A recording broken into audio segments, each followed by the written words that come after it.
T minus 30 seconds.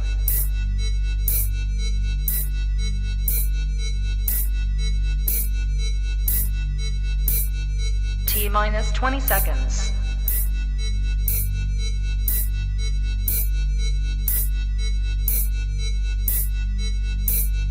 Ten, 9, 8, 7, 6, 5, 4, 3, 2, 1, 0.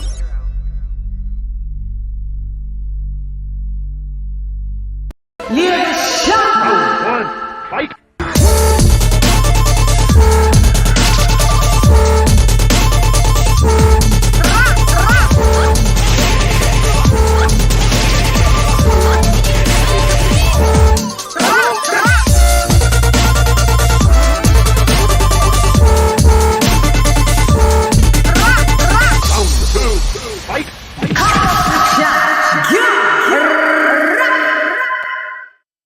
Yo, how you going? It's LadyChann, nonetheless, and welcome to Come Box with Blood Clot CHANN. We are in the building. I don't know if you can hear any feedback, but trying to use new tools and new utensils. And I think we've got it mastered and done. Did it. Hang on, let's have a look at this light. Might have to living my life like it's golden. Like it's golden. All right. Let's get this. Hi guys, sorry. I've been doing some testing. Sorry, I had my phone in my hand and was watching. Shouts out to Coach Malika, and someone was like, "You just timed someone out," and I'm like, "Did I?" Damn, that was on accident. So my apologies, because I had the phone and I'm trying to set up some wires and stuff like that. So my bad. Yeah, okay. So what we are going to do today, we are going to attempt to take some phone calls. God damn it!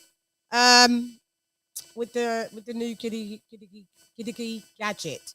Let me see, because I've just had to check what the how you guys call in. So it's, if you're from the States, it's 0.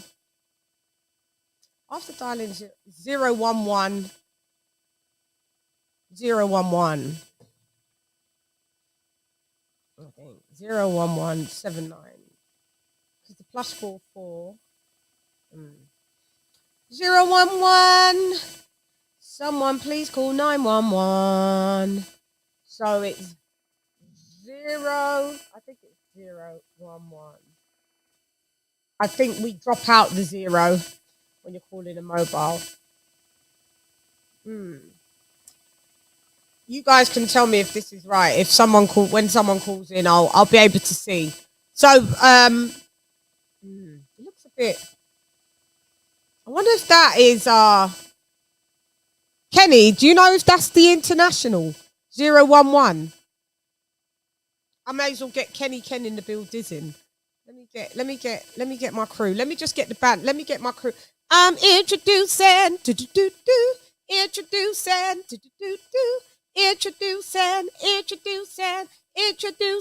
So yo, when we start, me look good, you sound good from far. Anytime I listen to your bars, it's a par. Talk about you, boss, Conestella. But them let you in Canada. Big time lies, no big time frauds. Spinning bird kick to your lip, to your jaw.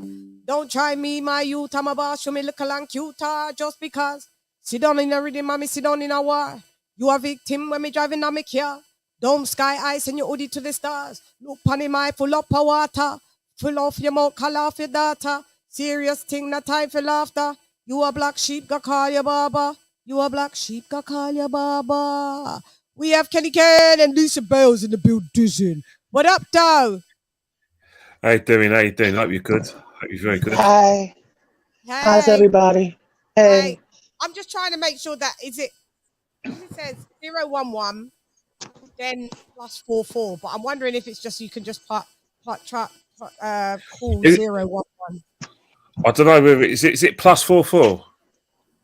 Yeah, but I mean from the state. If you're phoning from or shall I just do 011 and it says how to call the UK from the US country codes After dialing 011, dial the UK country code +44.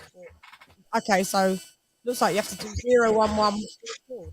Oh, what? I don't know. Let's have a look. Maybe someone will. I should ask my sister, but it takes ages to go. 011.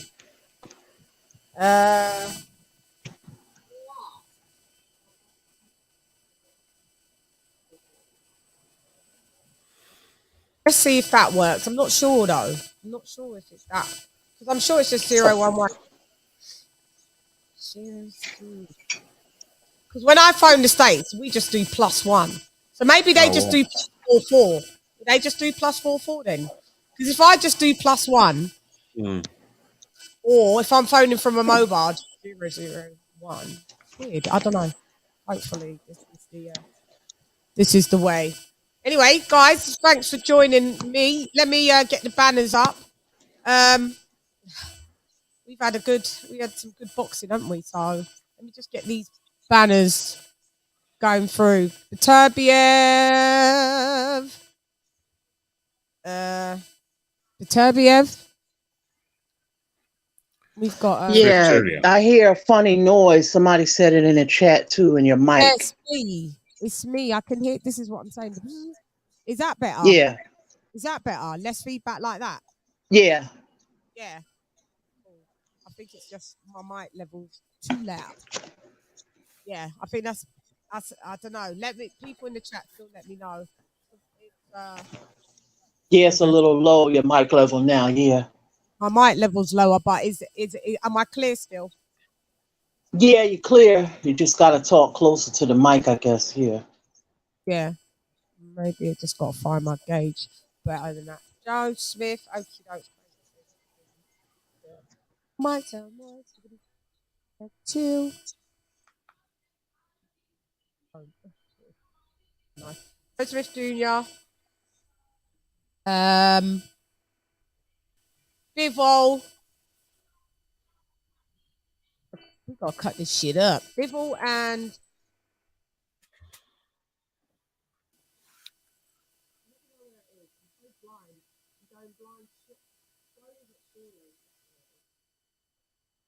I need to get my arse's specs over. Bivol and Yard, talk about all the bits there at 175. Tyson Fury denied. I could be fighting anyway.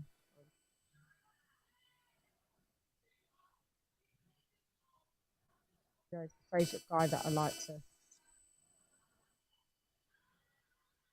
He gives me good stuff like this to desecrate him on. It's just like, okay. Oh, God. Fury denied.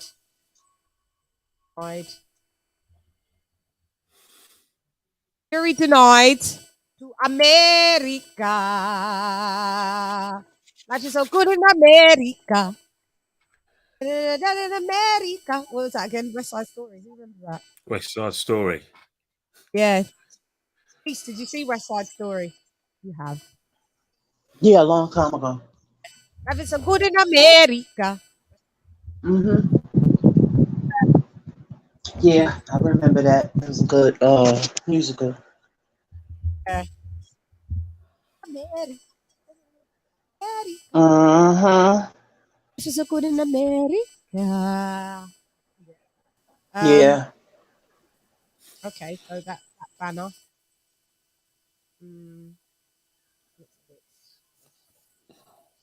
Okay. I'm reloaded. Okay, who have we got? I hit you. Okay. You can hear me. Cool. Yeah.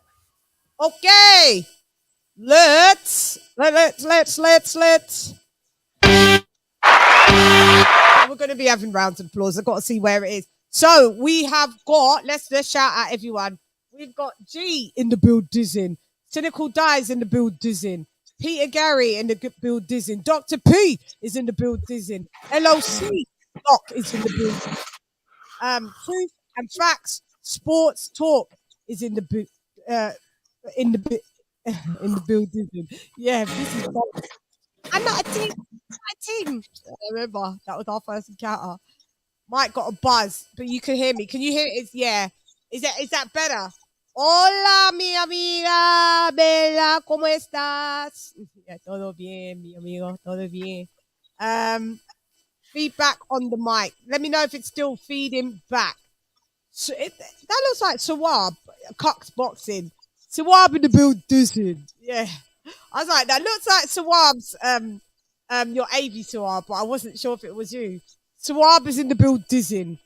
Who else is in the building? Old school boxing is in the building. Yeah, there is, yeah. Ola is in the building. Josh is in the building. Round of applause for everyone.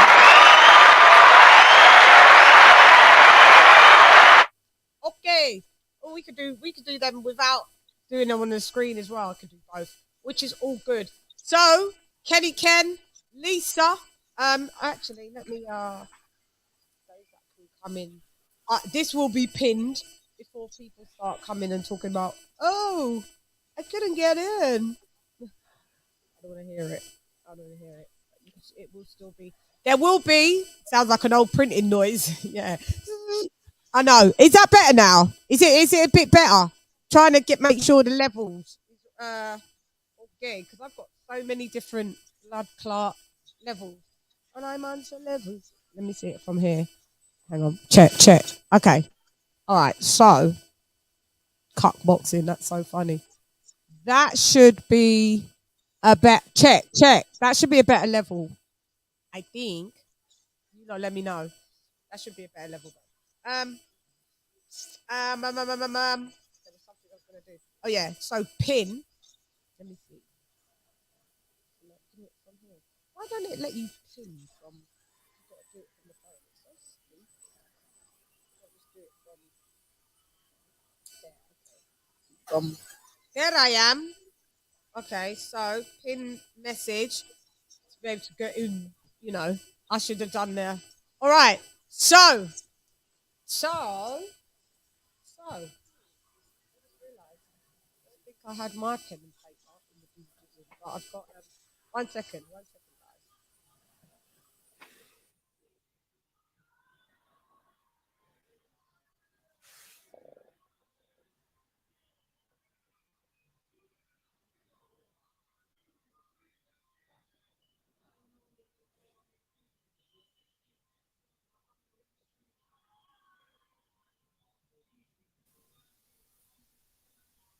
Gonna use my whiteboard. Shall I use my whiteboard? I think so. 1 sec. I think so.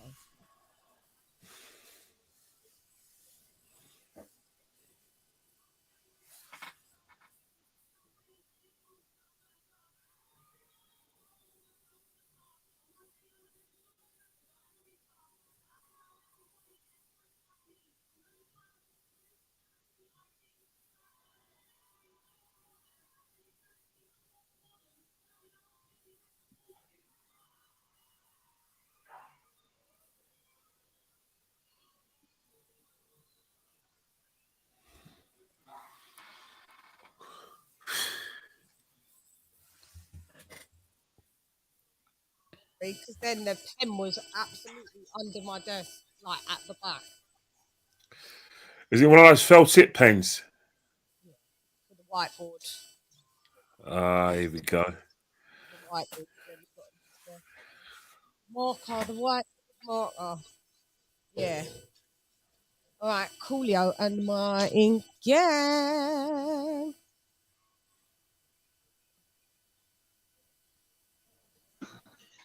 Okay. What you trying to do now? Just get him out. You know, you just get him out straight away. Because we ain't got no time to play. Okie dokes. So, guys, let's talk about the weekend events. Ken, do you want to start? I'm very quiet now. See, I can't win. So he says I sound very quiet. Is that a bit better now? Check. 1, 2. 1, It's 2. better, but you can still hear it. But it's better. Check. Yeah.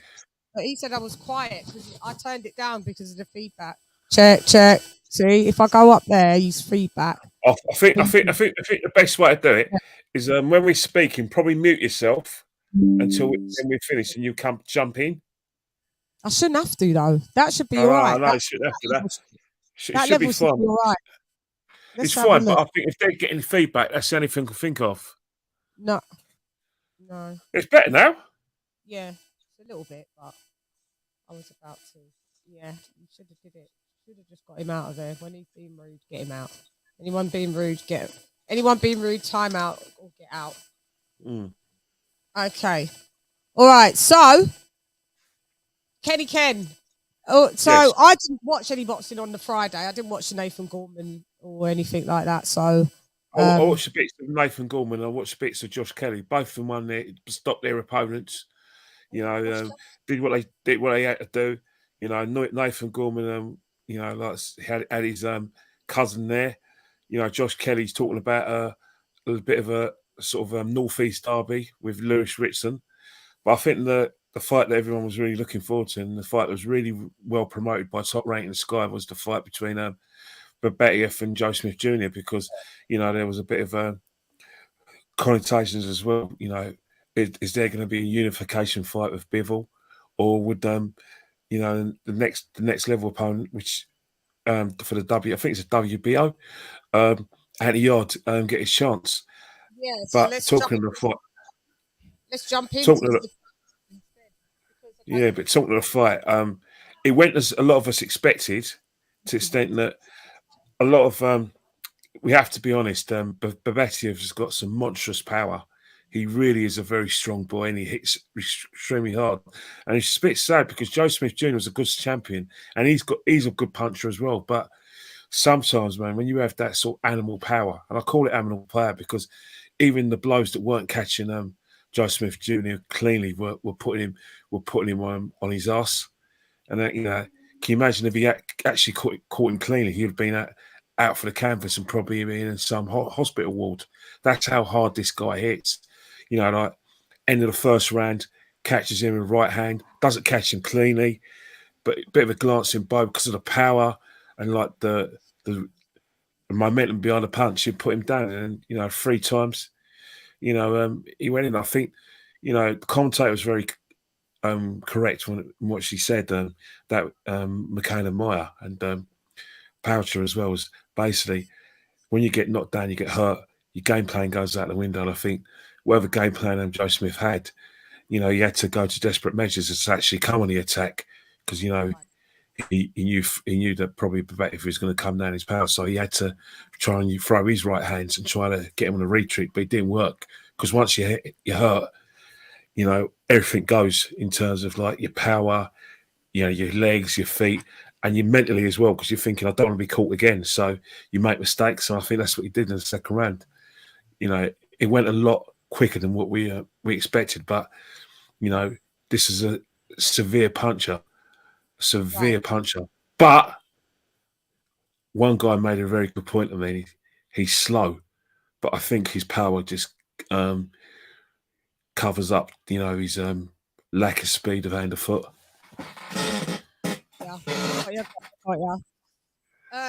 What was your initial prediction for that? My initial prediction was that he was going to win in about 6 or 7 rounds. There's no way that it was going to go to the judges' scorecards, because I think that the only way that Smith Jr. was going to win is probably like if he's on the retreat, or he'll have to knock him out, not the guy out himself, because I just really couldn't see how he could not avoid that power. Because it wasn't just the right hand; it was one of the knockdowns, the left hook, and that's one thing people need to really take in consideration. The guy's got power in both hands. People, when you talk about powerful punchers, people underestimate the left hook. They all assume that they got power in just the right hand. But this geezer, he's dangerous, both hands. Crazy. This, when I saw this, we got kind of like this. Yeah. Did you make the fight? Because that was wild. I could.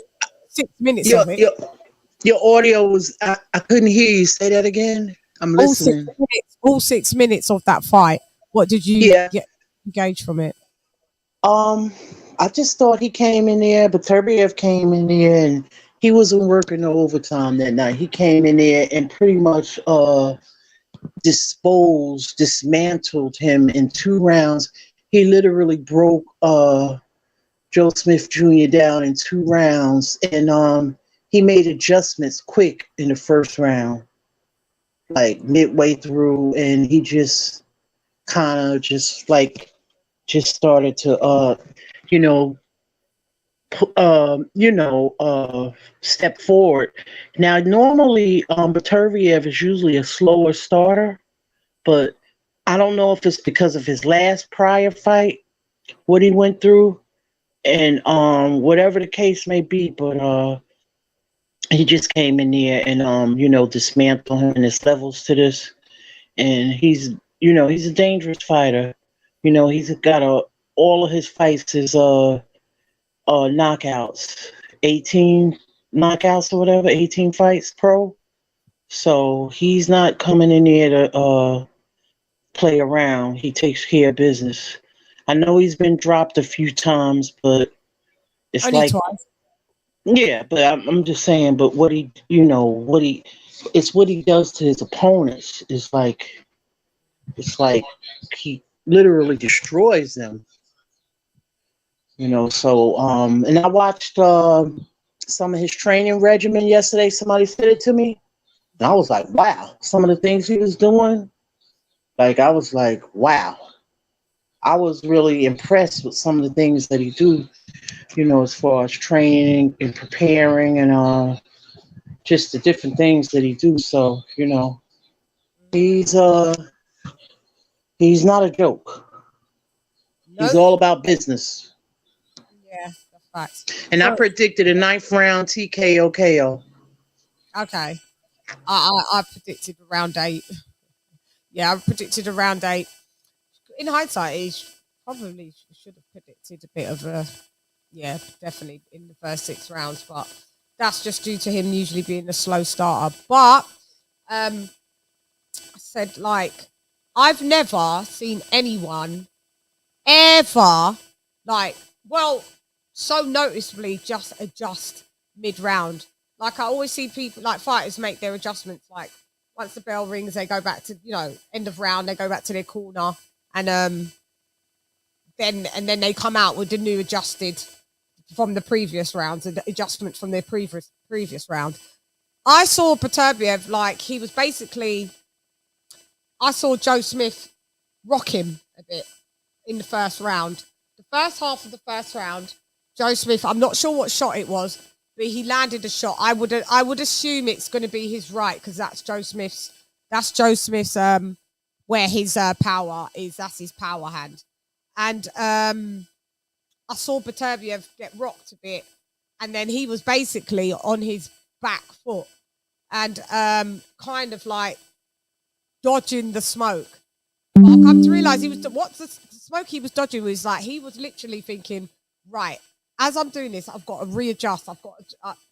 And then, like, midway in that first round, he just started to dismantle Joe Smith Jr. First of all, there was the knockdown that wasn't deemed as a knockdown, but in my opinion, it was a knockdown, because that's when you were seeing Beterbiev landing those little short hooks, and I don't know why they deemed it wasn't a knockdown, but hey, but that's when you saw him. Arlette. What up, Queen? In the building. Thanks for joining me, Arlette.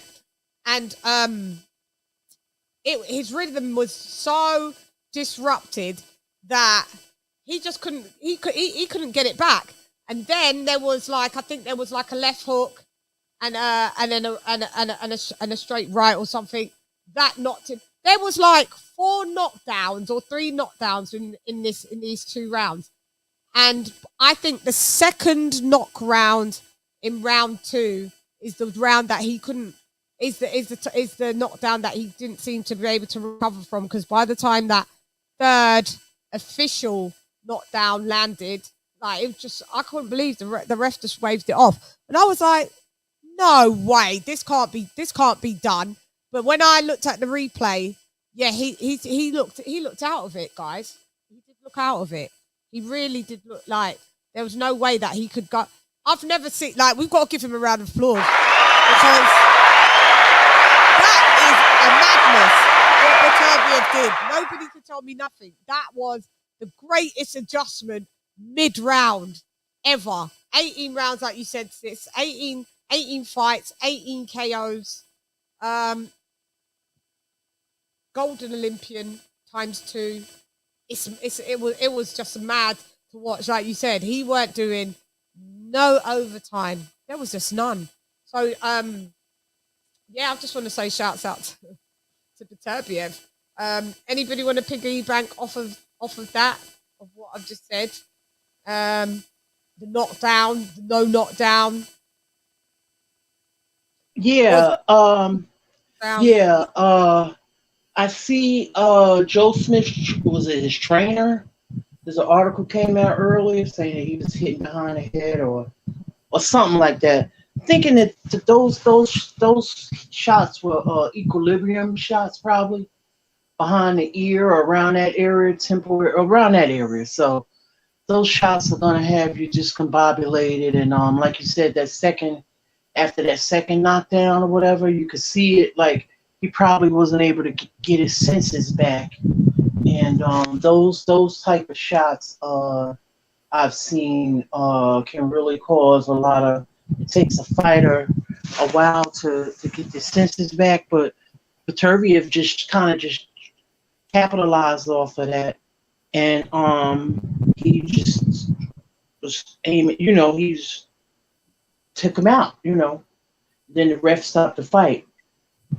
So I was like, I didn't expect it to be that quick. Because I thought, like, because Joe has those. He got that one hitter quitter, but he doesn't have that boxing IQ that Beterbiev has. And Beterbiev has a extensive pedigree. I think he has 295 amateur fights, and he only lost 5. So that tells you that his pedigree is pretty, rich. And so Joe, he probably started boxing late. I could tell he has, but he has, the power, but he doesn't have the. It's just like they say, it's just different levels to this. Yeah. There's levels to this shit. Yeah. Yeah, and no disrespect to Joe Smith. He's a good guy. A lot of people was rooting for him, but I just didn't see him beating Beterbiev. I just didn't see it.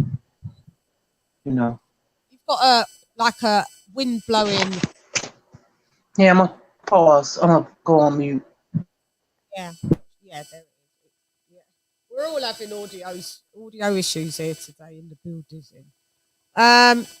Yeah, anybody that's just going to be coming on to create trouble in the chat will be timed out, and if you come back out after being timed out, you will just be kicked off the whole channel.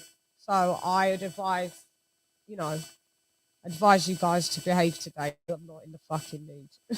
Please. What up, Ben Adams in the building? Ben, you'll be able to call in today. I've got everything set up because I know Ben likes to call in. You can call. I'll give you a chance. You can call in anyway because I know you don't do the StreamYard thing, and for people that don't do StreamYard, there is a number. I'll put it up now while we'll chop it up. I think that's it. +44 7939 530 676. But I think the 011 is in back brackets. It depends, guys. If you're calling from the US, try both ways. If you're calling from the US, try 011 and then 447939. And if that doesn't work, just do the 447939 and cut out the 011. I'd like to hear from y'all. Yeah. So where do I go from here? Because basically there wasn't that much to talk about. Because it was bloody 6 rounds. I mean, 2 rounds. 6 minutes. Weren't even 6 minutes. It was like 5, which is crazy. Yeah, it was.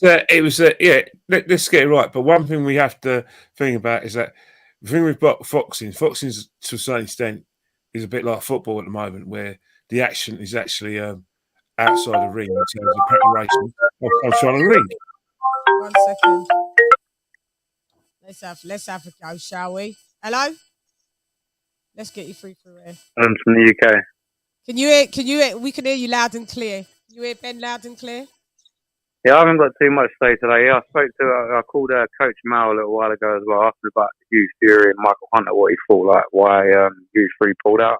He didn't really know, but yeah, I've been watching in the background. I'm the same as you, Queen LadyChann. My hay fever was really bad, and my eyes are really sore, and I've just got no energy. And yeah, I'm just watching you now in the background, and Kenny Ken. I love Kenny Ken. By the way, Arsenal are the best, Kenny Ken, and Get in. Yeah, Come Queen on, Lisa, you Red. But so yeah, you got to tell us what you thought about Beterbiev real quick. And to be honest with you, I'm not really too. I don't really know too much about him or the other guy, Joe Smith. For me, obviously, because I'm from the UK, my boy is Anthony Yarde, and I think Anthony Yarde. Everyone's going to start thinking in the chat, oh, I sound crazy, but yeah. I'm the UK, and my boy Anthony Yard will smash both of them on the same night. So interesting. Yeah, it's kind of a good, it's kind of a very good talking point, because I think it's definitely the next fight. Sorry, I just wrap up Ben before we go. Ben, you got anything else you got to say, mate? And I was just about to listen to Kenny Ken what he was about to say. Yeah, Kenny Ken, obviously Yard. I'm from the UK. He's my boy. Yeah. Yeah, obviously, like I was talking to someone else the other day as well. Like he had the issues with his family, and he wasn't in the right frame of mind. That's right. Yeah. He lost the first fight to was it Lyndon Arthur? And then he came back and he done that amazing. I think it was the 4th round. He stopped him. Yeah, I just think Anthony Yarde is his head's in the right place now. Can you stop saying Yarde and please say Yard? The E is silent. Sorry, Yard. Yeah, I think Yard will. I think he will beat both of them anyway. So. Yeah, if it's a good fight for Anthony, because I think there was talk of Anthony fighting this kind of London derby, which I've always been calling for with Boatsi. But once this door opens for Anthony in terms of like fighting Beterbiev, he's got to take it. One of the things with Beterbiev is he's got superhuman power in both hands. But one thing I detected, he's probably a bit slow of hand and foot. But I think he's got a lot of experience as well. Because when Anthony fought Kovalev's kind of experience, counted in good stead. Like as we were saying earlier in the show, Beterbiev has got excellent amateur experience. Yard hasn't really got amateur experience. What Yard does have is he does have good athleticism, and he is quick around the wing. His movement's very, very good. His boxing skills for me have improved a lot, and he has got power.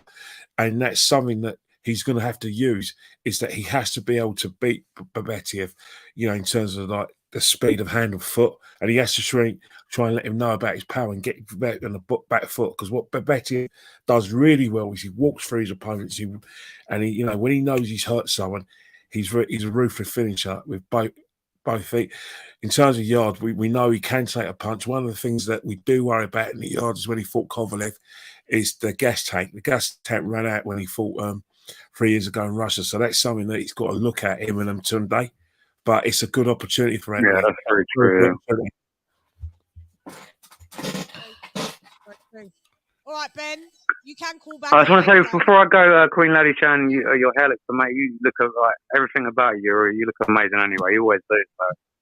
Yeah. Always sweet and complimentary, and I appreciate that. Thank you so much. Bless all Kenny Ken, Lisa Bowers, and Queen LadyChann. Bless you all. Have a great night. All right. Take care, Ben. Take care. Take care. Bye. Okie dokes. So, I can get. Thanks for calling in, Ben. Massively appreciated. I'm there just adjusting levels as we speak. Okie dokes. Thank you so much. My levels are pissing me off, but it's a bit new gadget. But okay.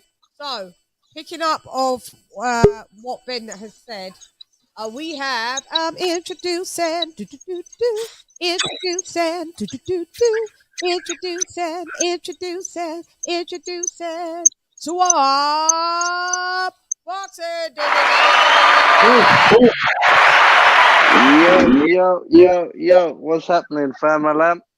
What's up, Swap in the building? How you Hey, guys doing? Sawab. Hey, How you Kenny. doing? Hey, Lisa, how you guys? Hi, how you doing? It's all Not good. too bad. Good, It's good, the good.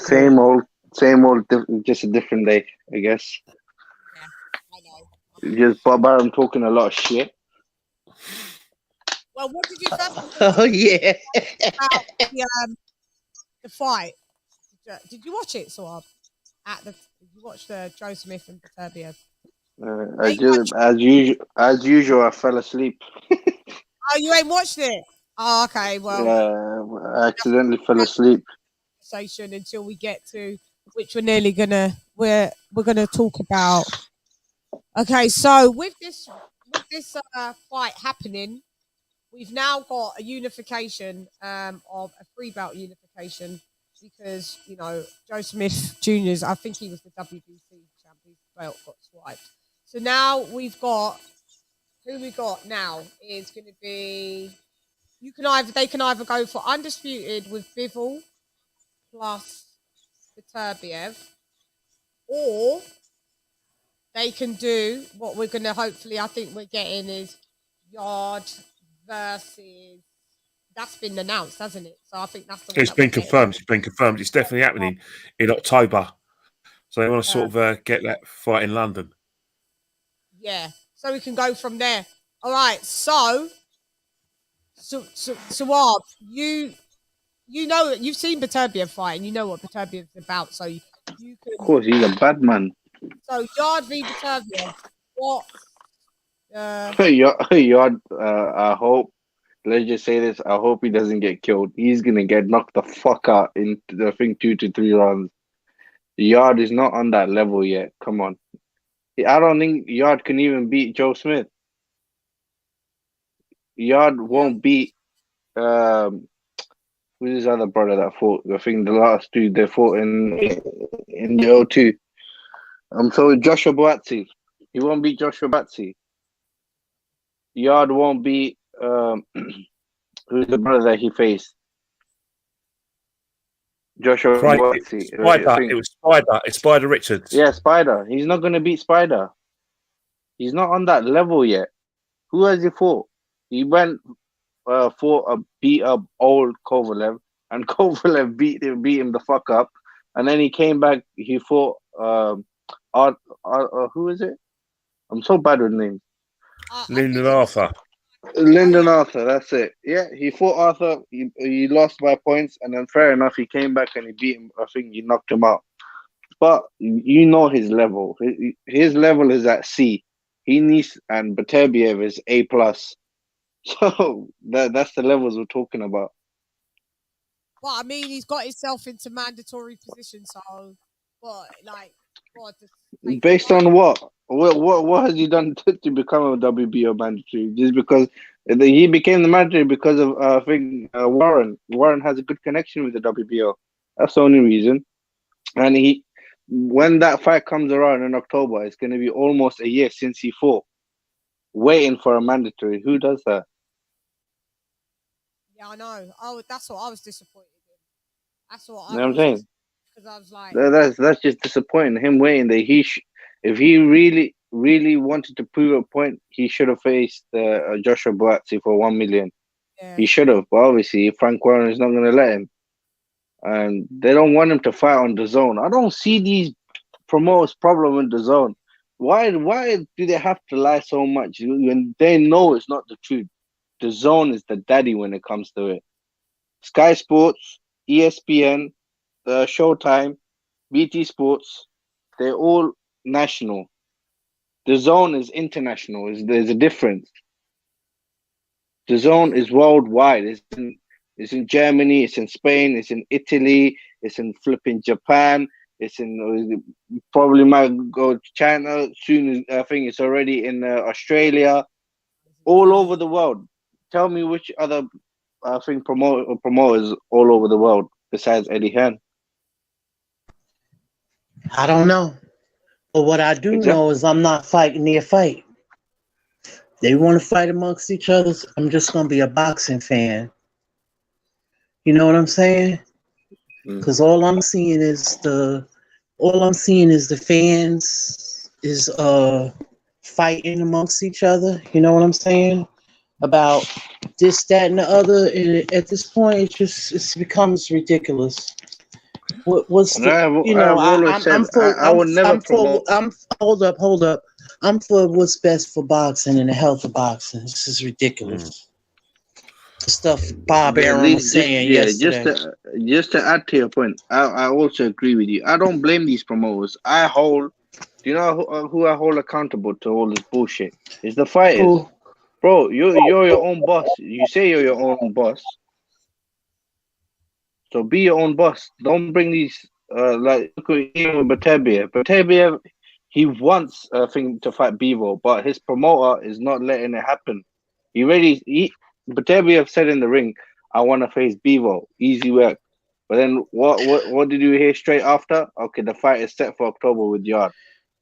Yeah, but is he paying the site fee though? That's what the promoters pay. The promoters pay for the site fees to hold these events. Yeah, so they get a cut. Who cares? Yeah, They need to hold the promoters accountable for whatever they're doing. So I don't blame the promoters. The promoters are doing what's good for their pockets. The fighters need to do what's good for their own pockets. Yeah, but swap. That's why some fighters will go with certain promoters. Like there are going to be some fighters who will say, right, if I go with this guy, I'm going to be able to get certain fights, and I think that's the thing.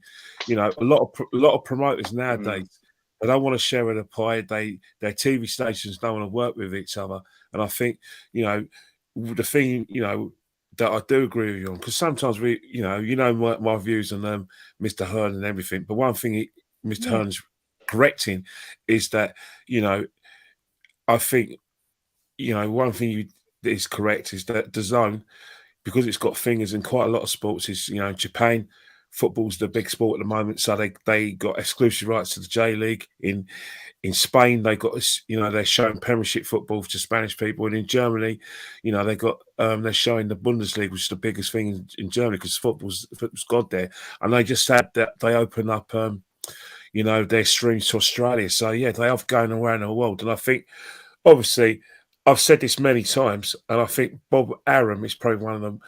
Is guilty of quite a lot of things. Obviously there was a bit of a contentious dialogue last week because of this view about Bob Arum does come across as Team USA, and that the USA is like this big island of countries where they don't see what's coming in within other countries. For instance, he's an ESPN top rank man. They're the biggest thing since sliced bread. But as your friend Sporting Icon says, in this country, the UK, we don't get to see we don't get ESPN unless they go on a Sky platform. We don't get to see it. So in terms of the zone is becoming accessible all over the world, including the United States. So in that respect, when he calls the zone dead zone, I think what he's trying to do is probably, stick a fork in the eye of Eddie Hearn, who doesn't care because he knows that because of the zone's worldwide reach, they can lose a lot of money and make it back because they've got all these things, a lot of pies across a lot of sports, and the biggest one of the biggest sportsmen in the world just signed with them for that reason, to the extent that he knows that his fights are going to be seen by millions and millions and millions of fans around the world. And not just on Sky. Can I ask a question? Yes. Yeah. I'm only a fan of boxing. Do other sports do this? Where you have different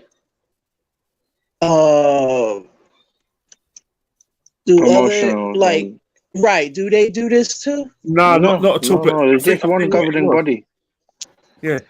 Yeah, but I think with boxing, I don't know how big is it in the US, but the thing of boxing in this country, we're in really virgin territory because you think about whilst you guys in the USA, TV was very much a bedding partner of boxing in the USA, especially during the 80s, where you had these great fights, Hagler Hearns, Benavides, and Benitez and Sugar Ray Leonard when Sugar Ray Leonard won the title in 1979. And you had these great big fights. In England, we didn't get that. TV and boxing and the boards were basically we're having to give away tickets because some of these fights weren't shown live. So it's only in the last 30 years where TV companies and have had a marriage of boxing, and even sometimes it's not always the best because TV companies were scared to put boxing on in case we have situations where we have it now with Hunter, Hugh Fury pulling out of his fight with Hunter. Now, back 30 years ago, TV companies would think, hang on here, we've given them all this schedule and the fight's pulled out.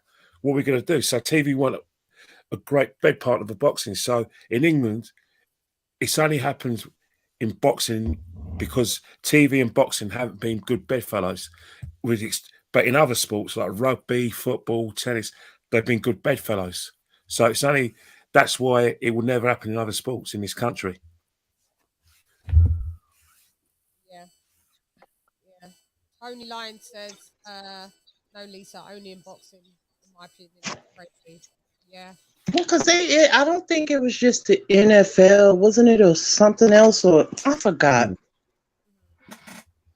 I can't remember. Yeah. The same in NFL as well. I'm not a sports fan other than boxing, so I have to ask some people. Because ESPN they don't talk about boxing a lot like that. They do, but it's more the bigger fights. They talk more about basketball and football and MMA from what I've noticed. But like the Stephen A. Smiths and all of them, they come on every day. They don't talk about boxing like that unless it's a big fight. Yeah, Smith. Oh, he's annoying anyway. Hmm? He says shit about boxing. He's annoying. Right. He is a twat, but the thing is, he gets views, and these boxers need to take advantage of this TV. You know, the main reason why boxing is dying in America is because they're not doing the traditional things that used to be done, and they're not even doing the new generation of stuff that they need to do, as in promoting themselves, going on to wherever you guys know in America that probably when Jimmy Fallon or these late night shows are coming on, what's coming on in the morning, what's coming in the evening. Same thing with the Snapchats, Instagram, YouTube.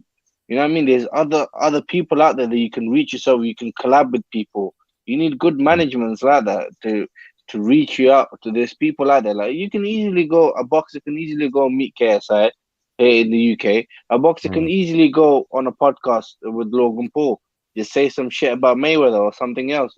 You can easily go onto these huge, like Joe Rogan's podcast. That's quite big. There's another Andrew Schultz in there, Flagrant 2. There's loads of other ways out there where you can promote yourself and you can make it, yourself like be easily accessible, and let people see you what you're doing. Look, for example, like Muhammad Ali, till date on Facebook, on YouTube, everywhere. You can still see his TV. His TV interviews and stuff. Yeah. His TV interviews, you can see everywhere. Him shadowboxing, him saying fly like a bee or sting like a bee and fly like a butterfly or something like that. I messed it up, but you know what I mean? That's it. The people need to do that nowadays, but they don't. The best fucking slogan: float like a butterfly, sting like a bee. Yeah, float like a butterfly, sting like a bee. And look at Mike Tyson. Yeah, but that's all archives. Everybody has a plan until they get punched in the face. Everybody said it. He said it like 20 years ago. People are still saying it. So they need to create moments like these so the future generation can remember. What have they created? Except, look, I got to give it to Deontay Wilder. To this day. Till this day. Till this day. And people are saying it. And what's Anthony Joshua saying? Mhm. So, be humble, be this, be humble. Okay, we get it, man. Come on, you need to hype it up a bit. Something a bit high. Right. Yeah, give us some, you know what I mean, some honey, man. We need some honey. Gotcha. It's like a catchphrase, something that will last. Yeah. Yeah, that's the truth.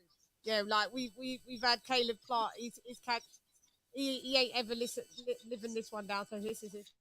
Listos pe los chingazos. Listos pe los chingazos. That's Caleb Yeah, Clark. that's a Caleb Plant. He will always be remembered. Now, people, who's this clown? I was like, oh, he's a boxer that I think Canelo beat. But okay, he probably will come back now and try. He's got one, look. Payday, Well, payday. You want payday? I know that. Yeah, you're Yeah, he's known for that. Yeah, that's a good one. That's a good one. We'll never forget that. Here, man. Get the fuck out of here, man. Now, you know what I noticed? Okay, the name of this fight coming up with Usyk and Joshua, I forgot what it's called, something. But like Rage on the Red Sea. Yeah, like I don't like that. Like one thing about Don King, he knew how to do those. I don't know if it was Don or whoever, but he knew how to do those slogans like rumble in the jungle, Thriller in Manila. That was catchy. What's the Usyk Joshua one called? Rage on the Red Sea. Oh, Rage Yeah, I on the don't like that.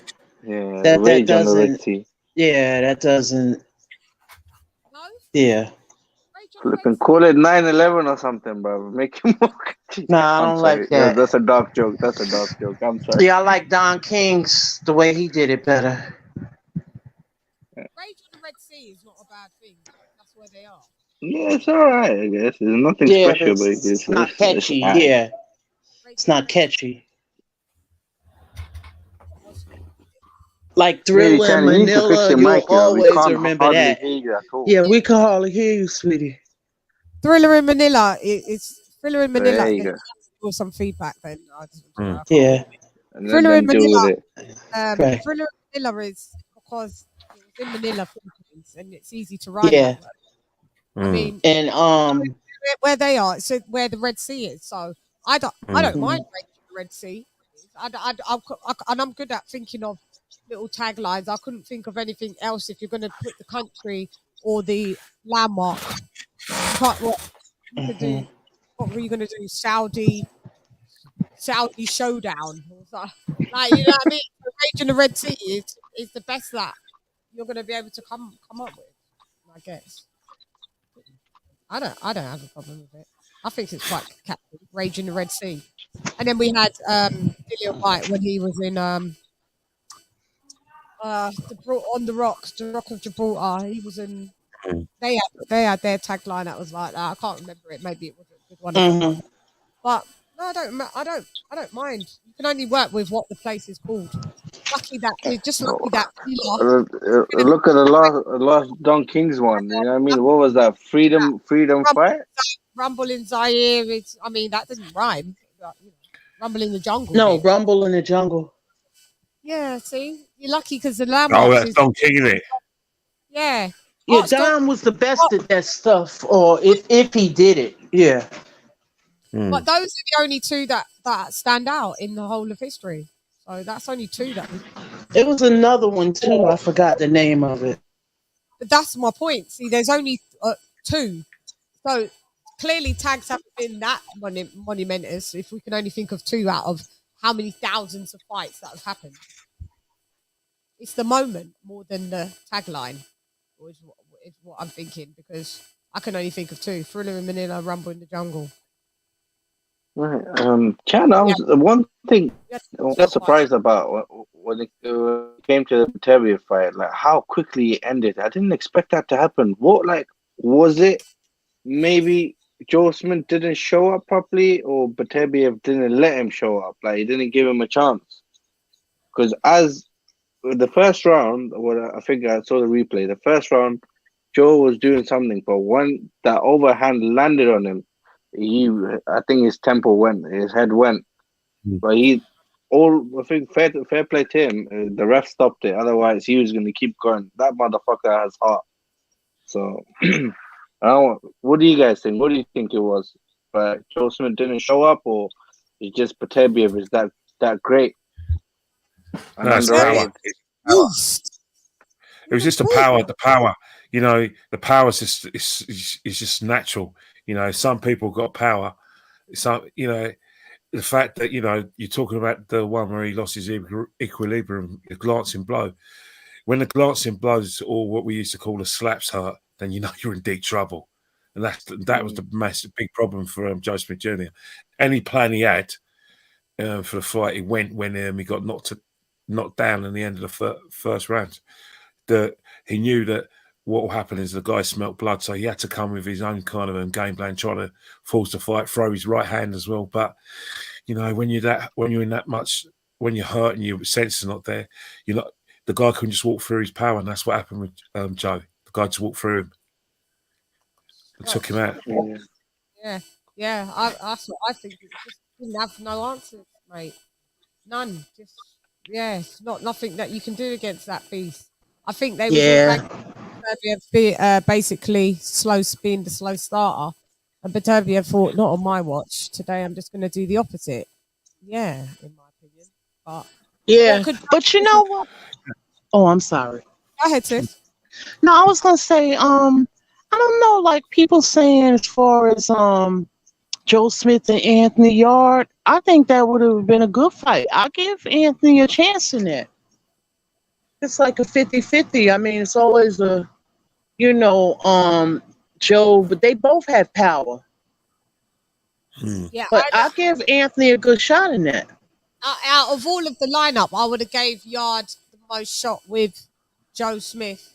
Mm-hmm. But I don't think he would have. I don't know, for some. I don't think he would have. I don't know. Now that I think back on it, I think that's the.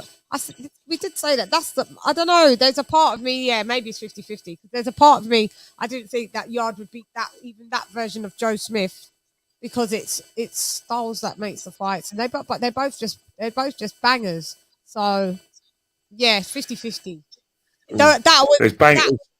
Yeah, go ahead. There's bangers and there's beggars and there's Beterbiev. So Anthony Yarde, what he's going to need to do is his fitness has got to be at his best, and he's going to have to use his jab a lot and build those attacks. And he has to accept that he's going to get caught, but he has to make sure that he shows his own sort of skill levels and get his artillery in, get those combinations that he's very good at, and use his left hand as well. Don't go get greedy on the right hand. Try and get your left hook going as well, and get your jab the body. Try and get Beterbiev in the body, because remember, one thing Anthony Yarde's got on Beterbiev is speed of hand and foot. But again, it's all well and good having those attributes, but when you're getting hit with a hammer, doesn't matter how slow the guy is. When he catches you, and he will catch you eventually. That's when it's going to be a learning experience for Anthony Yarde. Yeah, I think our American Arlette, if you can shout us in on I want to hear your call in, Arlette, because Arlette's like, no, Joe just do this massive thing. Arlette, give us a call in and let us come and let's hear your point of view, Queen. Try these numbers: 011 447 676, and let's hear what R to the let has to say. Let's have a listen. So who do you does anybody give Beterbiev Yarde any chance in this fight then? We give Yarde a chance. Yeah, because I don't see it. I root for Yarde because he's UK all day. But shouts out to AJ as well. I think Yarde's got in his favour is that he has. Yeah, but he's got experience though. Who's got experience? He's got experience now. What Yarde? Yeah, well, come on, think about it. Kovalev. Kovalev, we know, is a good world. I know he lost. Yeah, but you know, the day he got something out of it. He didn't fight badly. He ran out of gas. Doing good. He ran out of gas, and I think, and he wasn't like prepared for the full 12 rounds. And what got him is that when you get taken out by a jab, it means that you're out of gas. So that's a learning curve for the guy. Losing to Lyndon Arthur, he fought when he had all those personal problems. Yeah, no, I knew he came back. Smash. Yeah, he came back, and then he showed a good bit of artillery. Like Lyndon Arthur and Kovalev are good fighters. Beterbiev.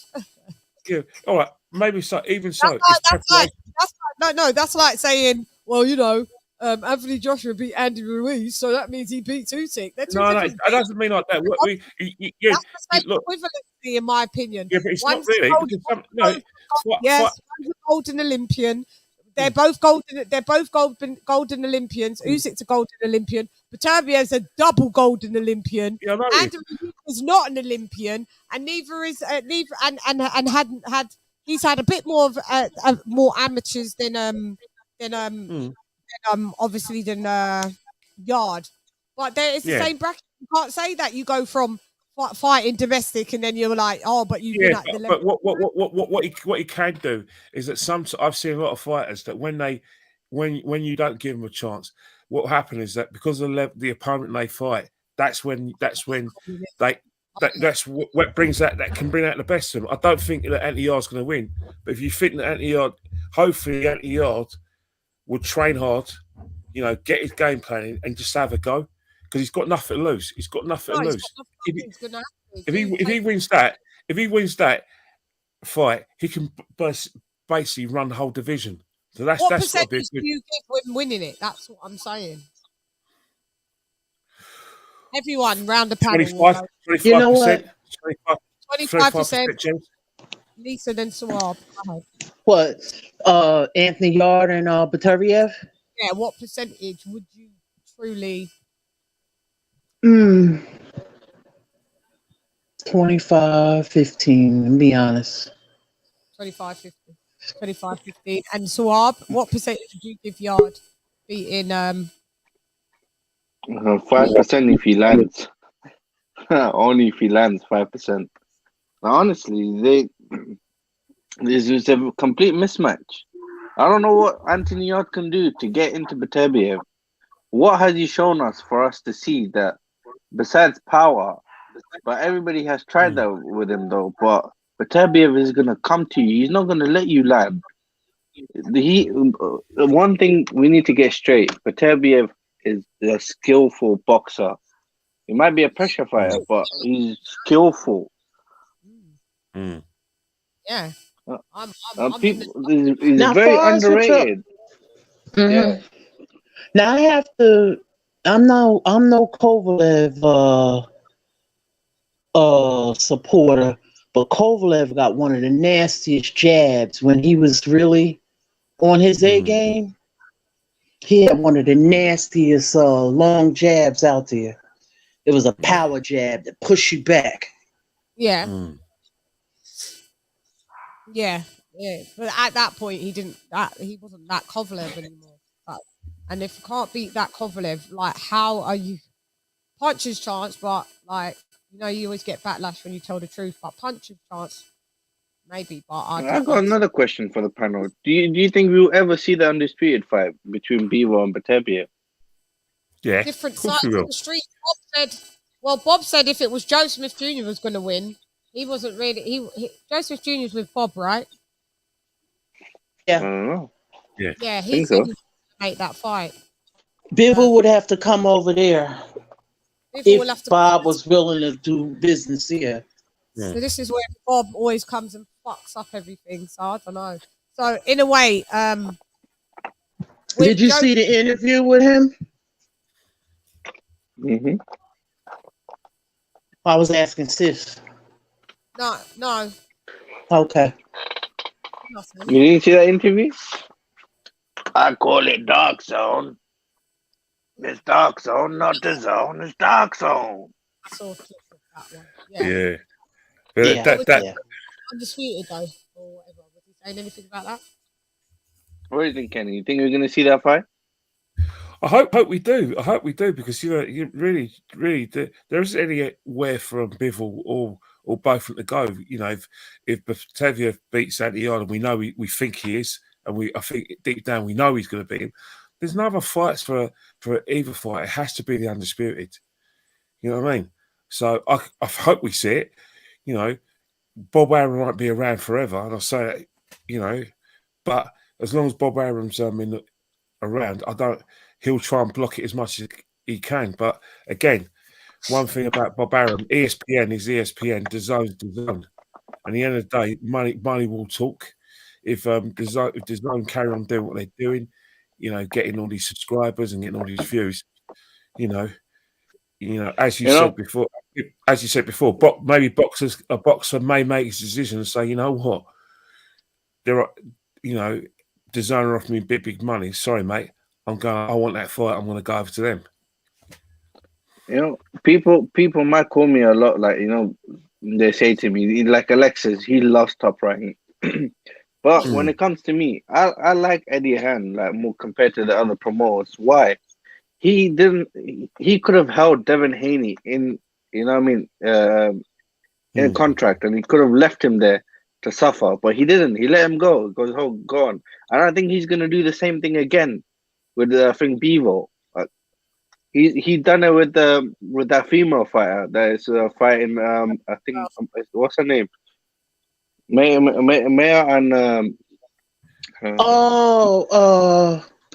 Michaela Mayer. Baumgartner. Yeah, and Baumgartner. Yeah. And he let Baumgartner go as well. Go have your fight. So one thing, that's the main reason why I like Eddie Hearn. He's going to do his best because he's doing it for the legacy of the boxers. And he's going to do it for his own. It's a shame. Like right now, I want Devin Haney to go back to the zone, but that's not going to make sense to him, like to Devin Haney, because all the fighters at 135, at 140 are with Top Rank. So what's he going to go and do? He's going to be shut off again. So I want Devin Haney to stay with the Top Rank because he's going to do good for his legacy. He can stay at 135 and have good fights. He can fight Lomachenko. He can fight I think it would be easier for them to make the Tank fight if he's in Top Rank. If he stay there with Top Rank. And at 140, there's so many good fighters for him at 140 and they're all in Top Rank. So it makes sense. And this is what I'm saying. So if it makes sense, I think Eddie Hearn, he's not going to stop any of his fighters. He's not going to hold them into their contract. He's going to let them go for one fight. And then after, because fighters are going to see that. Like, okay, he let me go to have a fight out there. So now I'm coming back. I'm going to come back to Eddie Hearn. And for sure, I don't see in the next 2 to 3 years, Devin Haney is going to come back to the zone because they're going to pay him good buck to keep him there as his champion. Ole is killing me. Ole, you've been killing me for the last 3 hours. Like when I was watching Mal's channel, you get them, girl, because they are grade 1 haters that was over there, love. Grade 1 haters. I've been dying looking at you in the chat, going after and getting them. Good on you, girl. Arlette, where she goes, she's keeping the same fucking energy, yeah. She ain't down for no shit. Arlette, let's give you a round of applause because you cracked me the fuck up. Arlette, yeah, round of applause.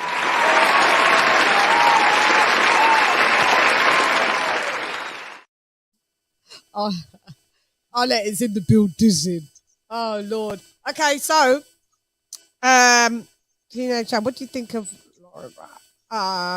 You're welcome, Arlette.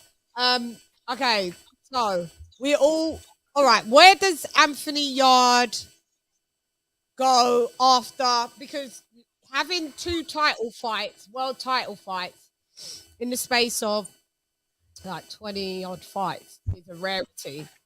Does he get another title shot being 31 this year? If he loses, where does he go after this? Kenny Ken? Or is it a cash out? Can it just do this fight? It's a big, massive cash out, and then Depends how it depends on his hunger. Depends on what's left of him There are still fights for him, in my opinion, in the sort of domestic market, which Will he could get want him. that? Well, That's what I'm I saying. don't I know. know. I don't know. A lot of people are saying that that's his potential champion. That and that maybe if Boatsy gets a belt, that could be a fight for him, because that's a fight that everyone in this country is always wanting to talk about.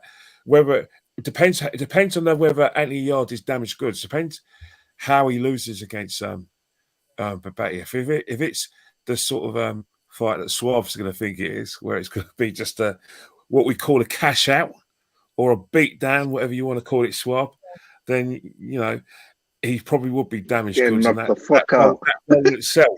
But if it's a kind of defeat where he loses heroically like he did against the Kov, then maybe there is some sort of lead in that pencil. It depends. It depends how he quits himself. But the only fight that would be out there for him is if Boatsy gets a title, and if Boatsy decides that he wants to fight, and Boatsy could say, "Well, hang on, I want to fight top level fighters, and you're a has been there." So it's one of those things where he has to win. He has to win.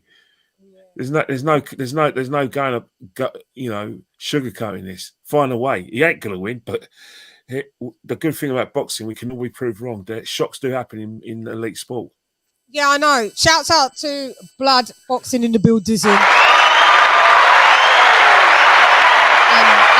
was on Blood's. Check out Blood's channel. If you're not subbed to Blood, then I don't know what you're doing. But I was on Blood's live just watching. I think we was discussing this yesterday, and we're all of the same mind that no disrespect, like we just can't see Anthony Yarde beating Beterbiev. Can't see Anthony Yarde beating Bivol. Can't see Anthony Yarde. Yeah, I personally can't. And then like you get when you critique a boxer, even though you can critique your own favorite boxer, when someone doesn't like the critique, then you're deemed as like a hater and not as just someone that's just telling the truth. It's not that you can't root for the young bull, but I mean, what I'm saying is, can you see Anthony Yarde beating? Say he took because what Anthony Yarde could have done, right, is to get a double payday. Payday, we want payday. He could have did a step aside, even though he said no, right? He could have did a step aside and then said the winner of the undisputed fight between Bivol and Beterbiev, I'll then fight for all the marbles. Then you would have got a double payout. Do you know what I mean? CHANN, sorry, he's sat sad out for a year near enough already. So at least if you're going to sit out, you can get paid to sit out and then fight. Sad to say, CHANN, it's not in his hands. Rob, you always interrupt. Can you let people? I missed my point, my thought. Go ahead now. I apologize. No, but I just wanted to add that sad I'm saying this, but it's not in his hands. It's in promoters' hands.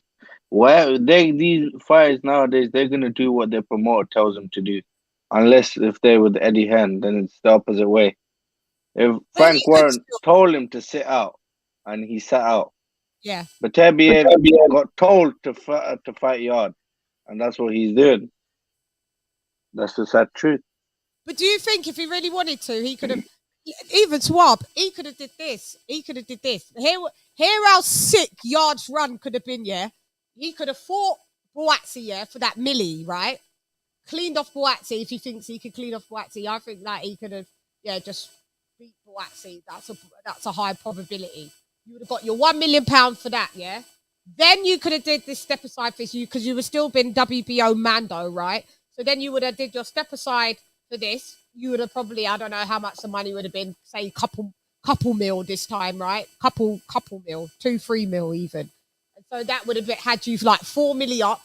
And then you would have had the winner of Bivol and Beterbiev at an all-time, another couple mil. Wouldn't that have been a sick run? And whether you win, lose, or if you lose, you just know that you've got about 7 mil and you're out. Yeah, see you lot later. The link is in the chat. The link is pinned. And if anybody wants to call in, there's the number to call in. Tony, the link is in. It's always pinned. So don't you guys think that would have been a run? Swab, don't you think that would have been a sick run? Of course it would have been. Woulda, coulda, shoulda, but you know what I'm saying? But like I always say, the promoters have got these boxers by their balls. We as boxers, I hope they listen to us. I wish he did what you did. I would rate him more. I don't know Anthony Yarde like that. Like, you know, I don't have any hate against him. I don't know him personally. He might be a cool guy, but I'm judging him based on the way he's fighting or how he's fighting, who he's fighting, and why coming a whole year now and he hasn't fought. Why? What are you waiting for? Just because Frank Warren told you you're gonna get a title shot, you're gonna sit on your ass. You need to tell him. You should have taken that 1 million, I think, offer against Joshua Buatsi. If you're that confident, why didn't you take it? Or at least, why didn't you stay busy? At least, why? Yeah. Why didn't you fight under the Fury and White undercard? Why didn't you fight? Because your promoter didn't want you to, and you listened to him.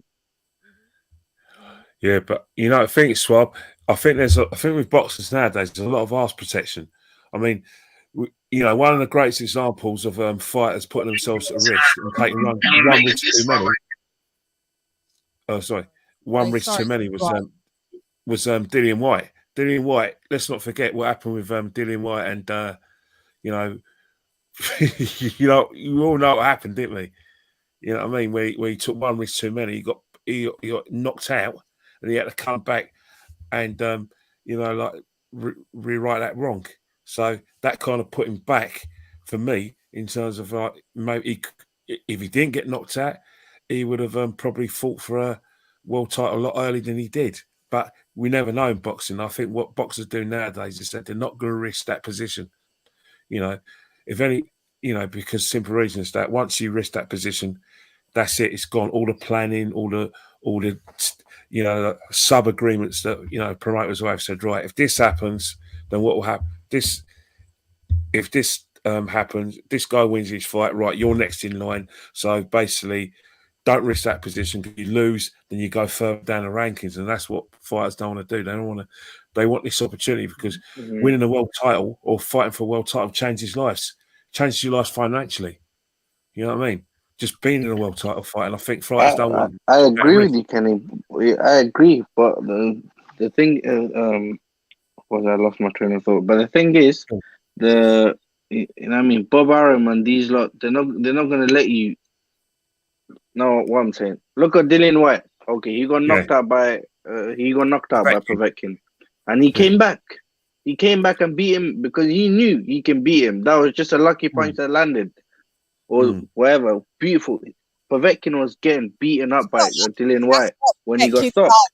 No, that wasn't lucky. That I won't be very clear that what Povetkin does. I know that it wasn't lucky. I know that. I'm just saying from Dillian Whyte's point of view. White was winning in the fight.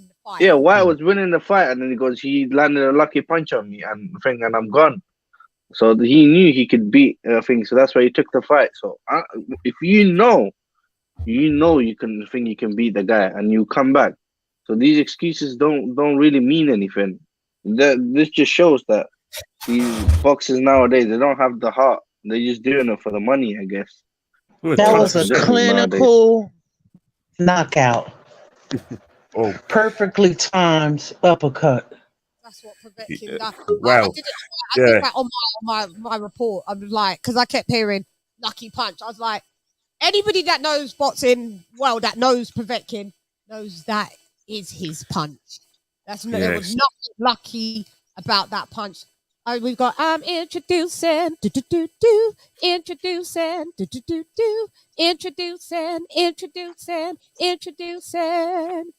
Tony Blood Clot review. I want to go on popcorn. Ding, ding, ding, ding, ding, ding, ding.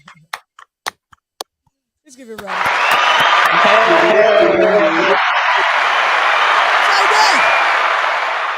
Tony's reviews in the building. What up, though? Not much. How about yourself? Not much, man. We're just trying to chop it up about what the fight that we saw at the weekend. Sorry, off topic, Chan. Off topic. Tony. I heard some. No, off topic right now. We're keeping on topic. After we finish this topic, if there's anything left, then you can go off topic. But let's just keep the flow. Tony, what did you think of the boxing at the weekend? Well, obviously the fight that we all were locked in and loaded on with the 5 minutes. I think Beterbiev showed that he's highly intelligent, very good at boxing, has a lot of technical ability. Because unlike you turn yourself up a little bit, please, Tone. We're all having audios. You can't hear me? Yeah, just a bit. You're a bit low. Hold on, is it still low? Could be me. Go ahead, Tone. Is it still low?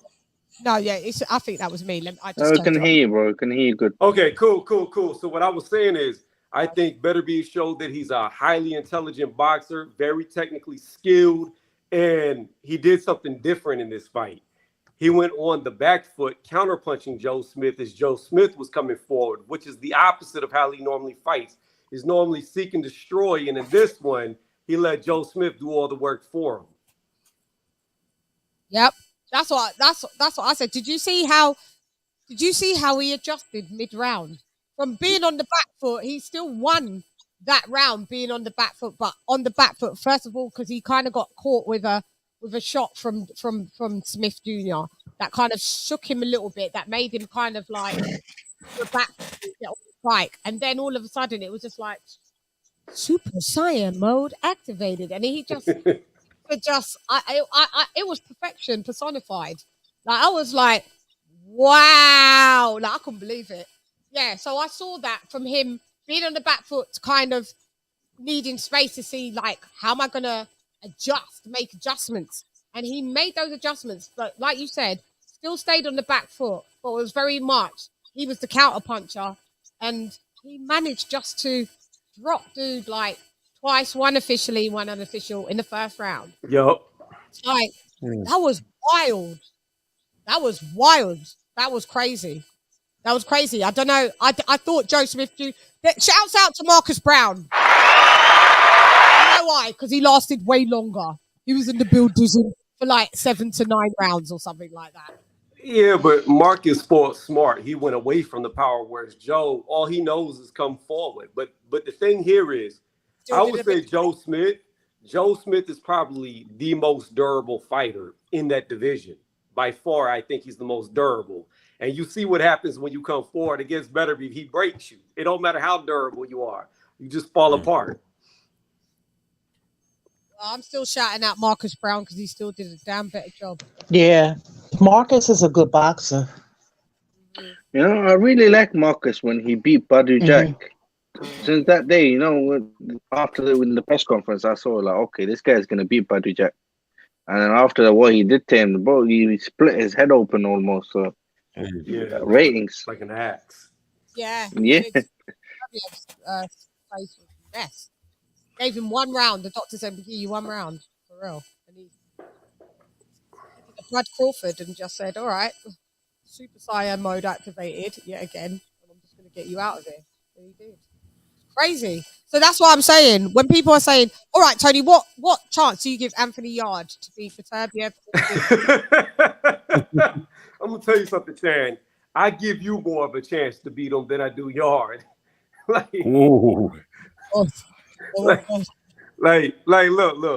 Tony.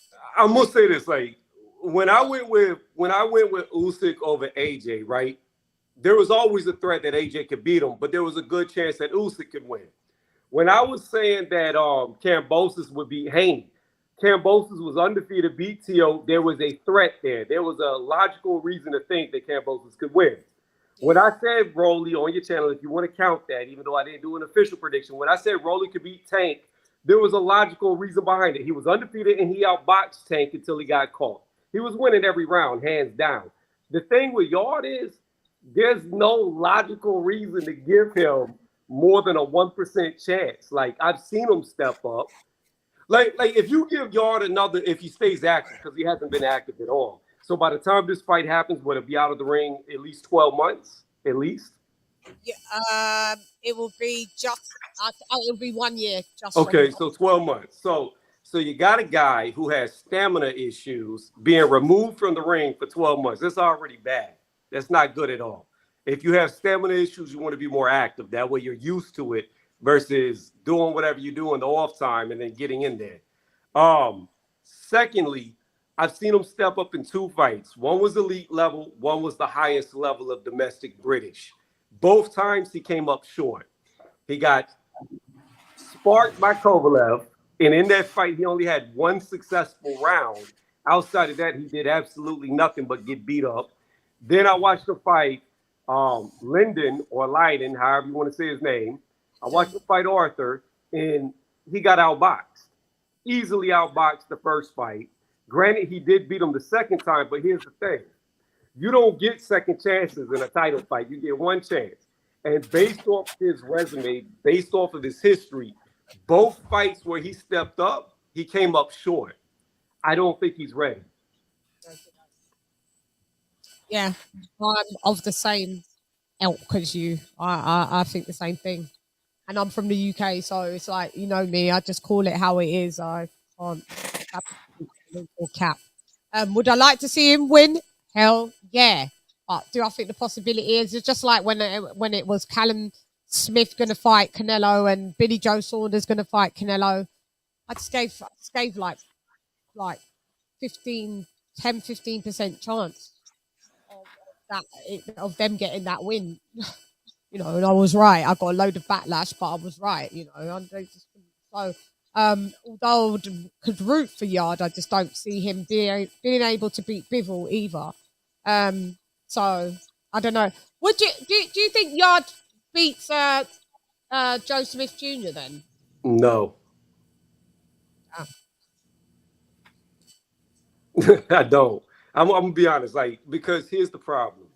Regardless what we saw against Beterbiev has proven that he's just a cloth that's more finer than the rest. He is cut above the other guys. Now, how he stacks up against Bivol is yet to be seen because Bivol is a very good mover like Marcus Brown, so that'll be a different type fight. But when we're going to compare him to fighters like Yard, Joe Smith, all them, he's just a cut above. Now, when I look at Joe Smith outside of that last fight, he's extremely durable and he doesn't get tired.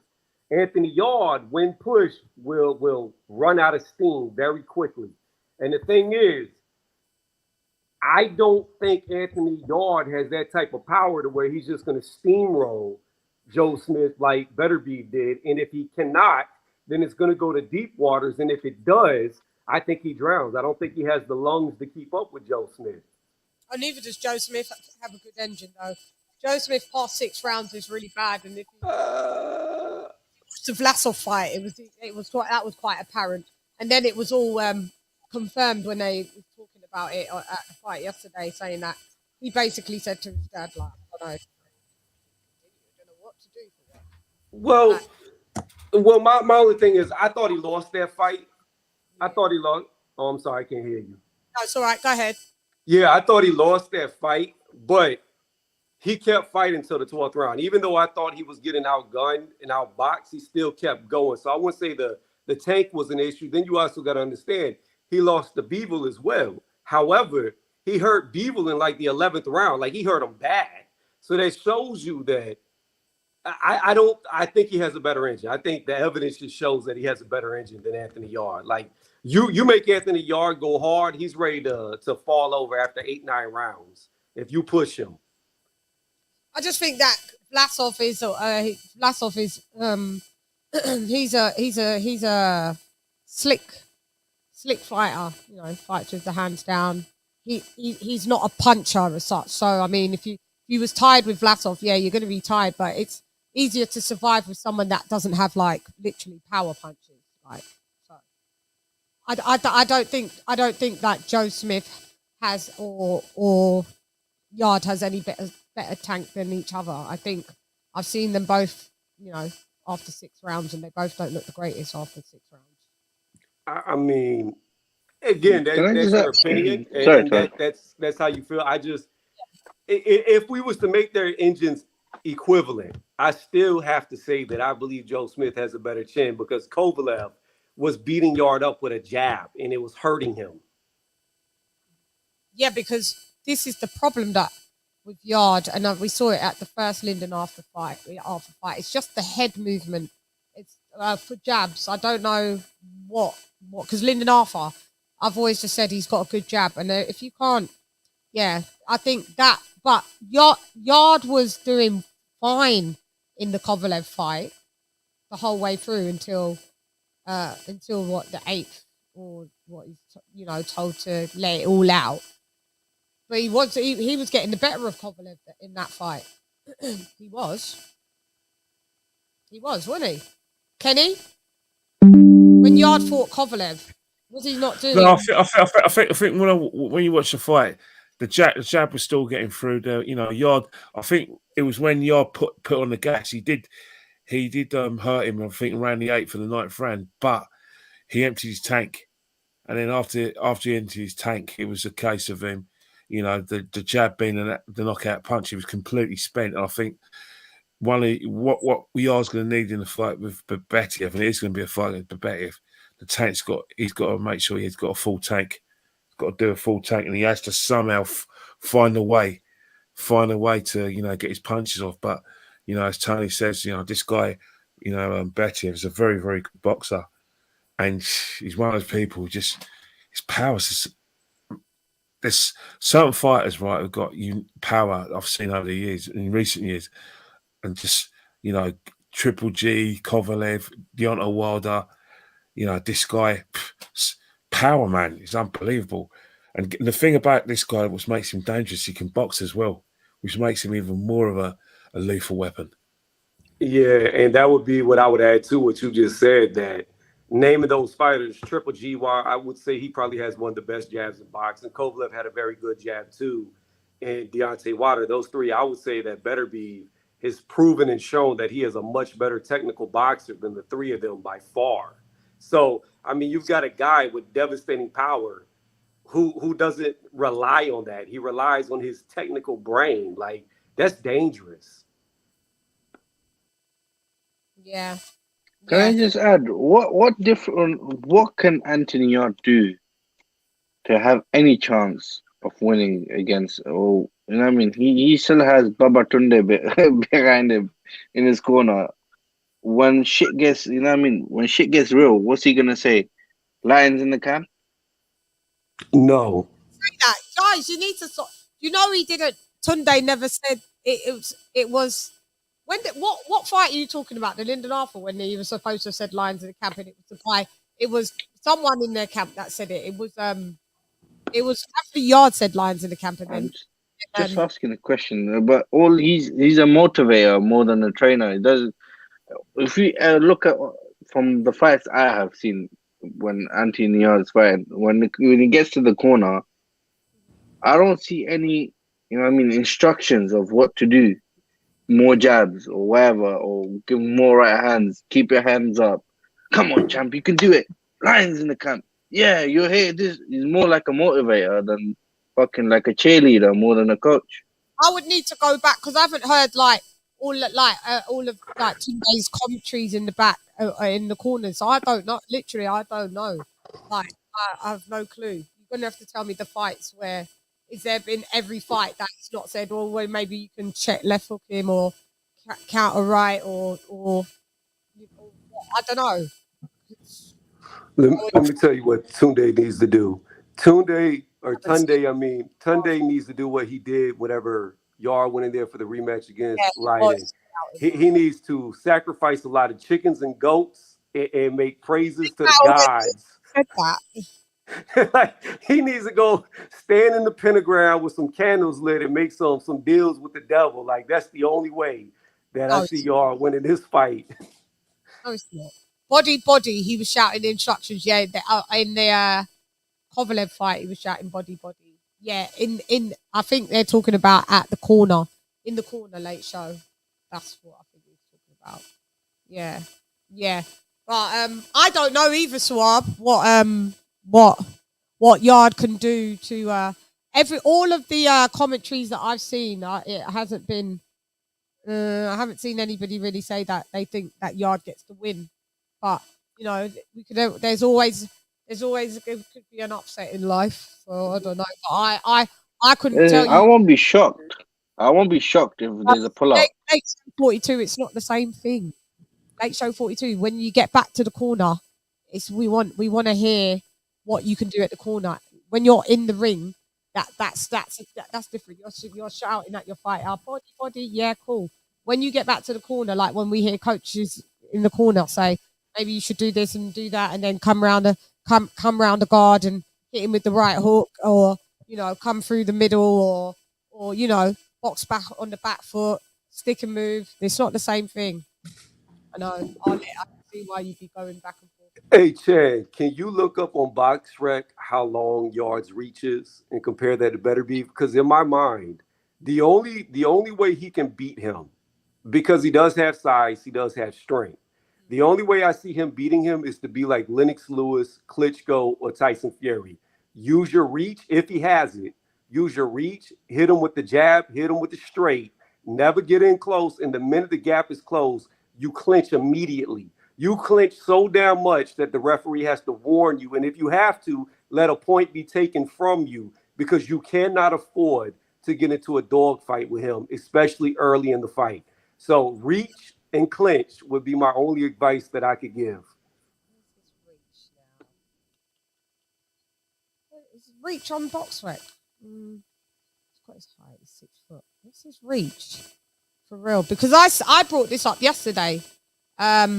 About if I assumed that because they're similar height, I thought they would have the same reach. What's Beterbiev is Anthony Yarde? Well, I can say this. Normally, black fighters have longer arms than white fighters. Normally. So his arms could be longer, but I don't know.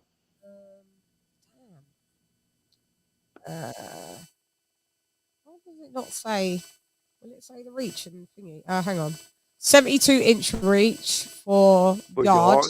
So it's shorter. It's shorter. Beterbiev's got a 73. Oh, pretty much the same then. Yeah, but what I'm saying is he won't be able to use the range. Yeah, he won't be able to. Yeah. Okay.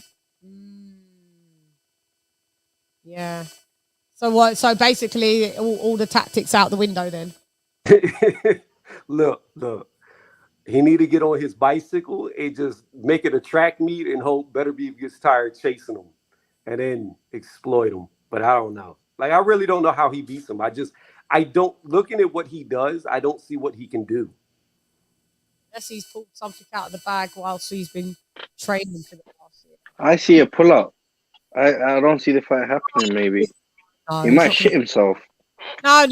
You're not going to pull No. He's not going to pull out.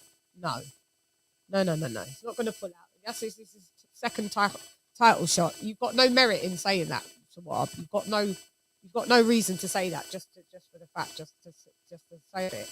When have you seen Yarde just pull out of fights? You didn't even see him pull out a fight when 4 of his family members died. So why would he pull out a fight now? Let me ask you this. I don't know if y'all know this. I'd have to ask another channel that stays on top of this. Is Beterbiev's fights done with VADA? Is Beterbiev? Oh, because he's I don't know, but he's only got the WBC. Didn't he just only take the WBC? Yeah, with the WBC this last year, they haven't even been forcing their fighters to do the drug testing. No clue. I'll be talking out my ass if I said yay or nay. Man, let me tell you. Here's another advice for Anthony Yarde. If there's no drug testing, take some PEDs. You're gonna need it. Hit the states that Canelo was on, clenbuterol. Go hit them steroids. Like, you got to come in extra swole to your swollenness that you already have. Yeah, he's a natural athlete. Y'all don't have to even train hard to even look like. That's the thing. He's naturally athletic, but I'm not saying that helps you to beat anybody. But I mean, fuck, man. I hopefully we may see something that turns the tide that we know, because we're not going to see Yarde in a fight beforehand, are we? So.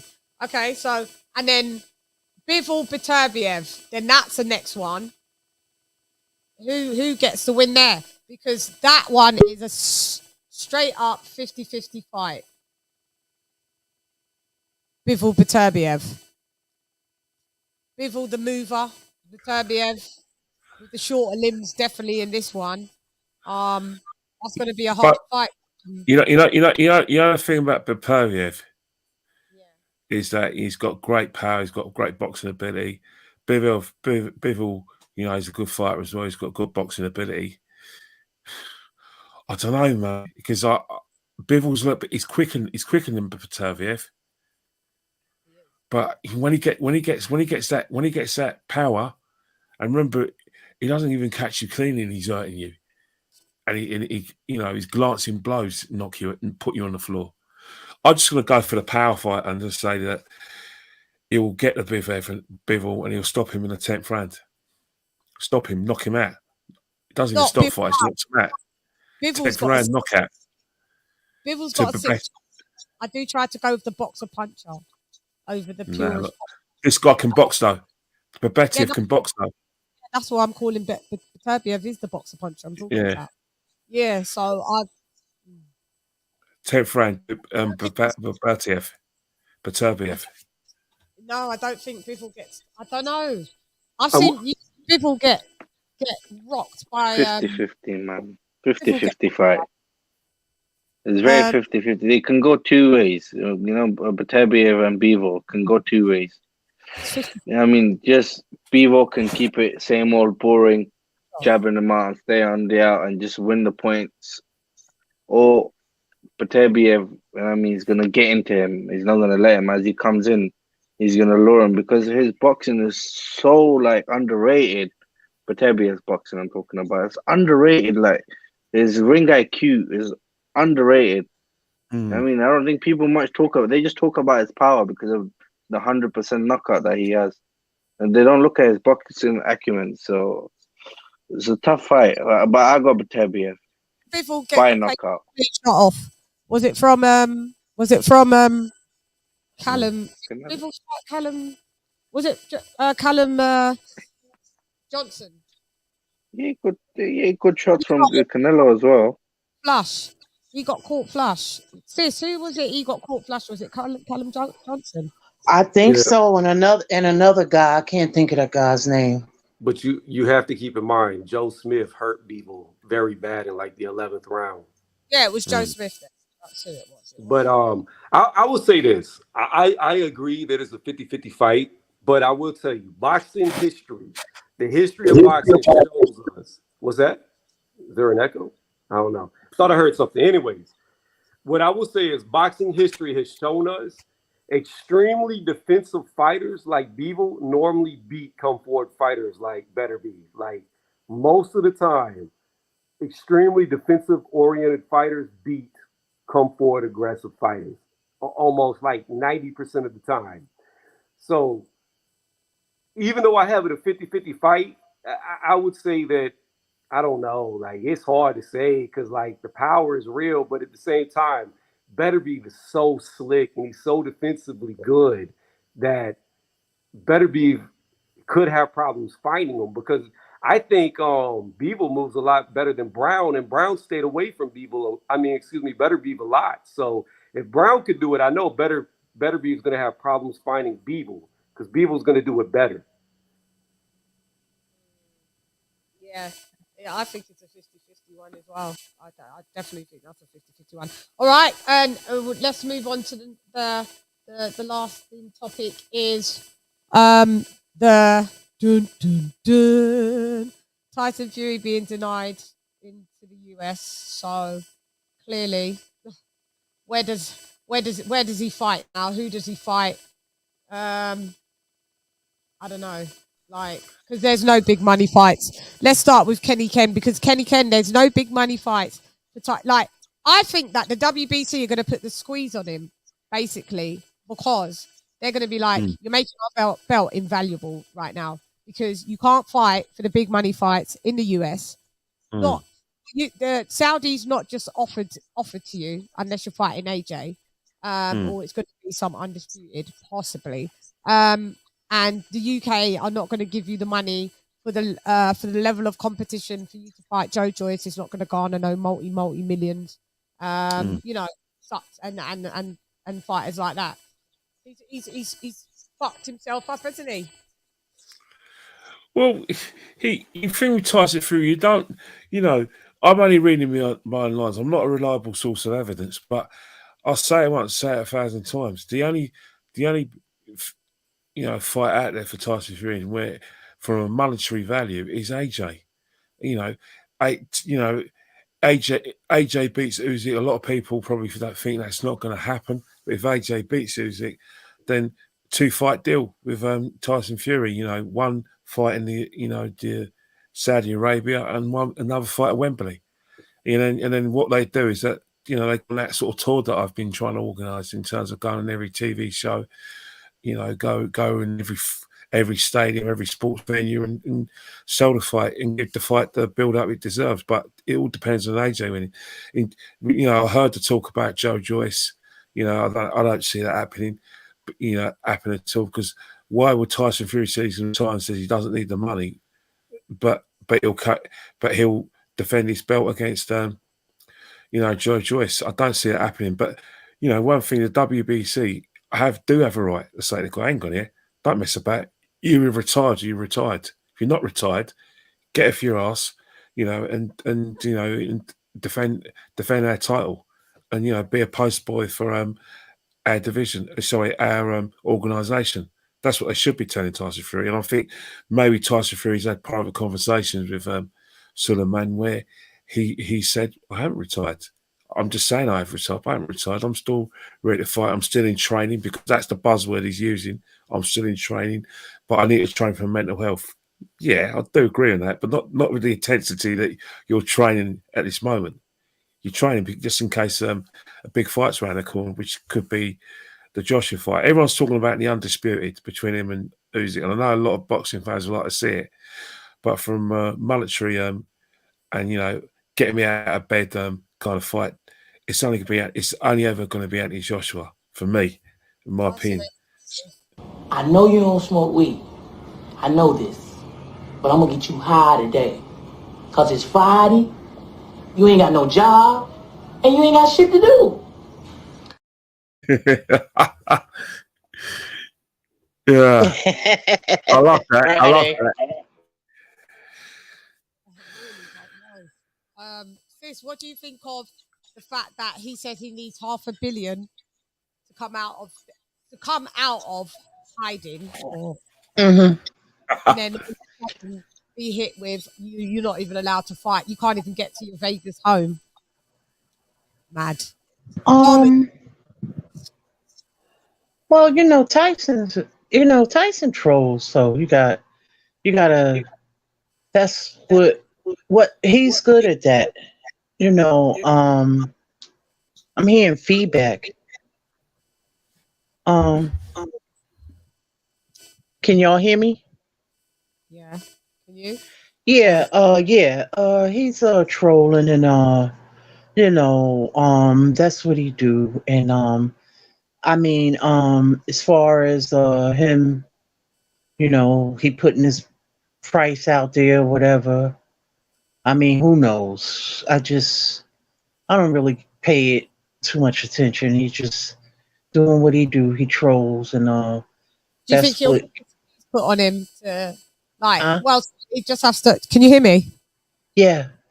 Do you think he'll get this? Do you think he'll get the squeeze put on him, basically, about either relinquish this belt, or do you think Suleiman just knows that he's like, all right, I'm giving you until the AJ and Usyk outcome, and then we'll see what you'll do? Do you think he's waiting for that? Probably, but he just defended his title, so he probably has within, I don't know, is it 18 months or a year, a little over a year? Not if you say you're retired. Huh? Not if you say you're retired, you don't. Well, this is the thing. This is why I don't really. It's hard to give it any credence, because you're saying you're retired, but has he officially retired? You know what I mean? Because if you're retired, you drop the belt. Or they put you in champion in recess or something, but he's not retired. Because if you're officially retired, then you would have to relinquish the belt. That's what I'm saying. So, seeing that he hasn't relinquished the belt, are they going to put they either are going to put the squeeze on him, or they know that are they going along with him pretending to be retired? They're going along with him pretending to be retired. Unless it's past, last time was a mandatory, so next time it'll probably be a voluntary. You get what I'm saying? Yeah, you can do a voluntary, but yeah. Because I'm hearing rumors of him and Joe Joyce. It's just rumors. Yeah, Who him knows? and Joe Joyce to fight. Yeah. So, what do you think, Swab? Tyson Fury, where has he got anywhere to go? Tyson Fury talks more shit than my arsehole takes shits. You know what I'm saying? I don't understand this guy. He wants 500 milli, but just I don't even want to talk about him, to be honest. He just frustrates me. The only boxer that literally gets under my skin is Tyson Fury, because of the amount of bullshit that he fucking talks. And I don't know what's happening. Is that actually true? He's not allowed to, or they didn't let him thing in America because of Kinahan. Is that true? Yeah. Or is it just a story out there? No, it's been denied. He's not. I don't know.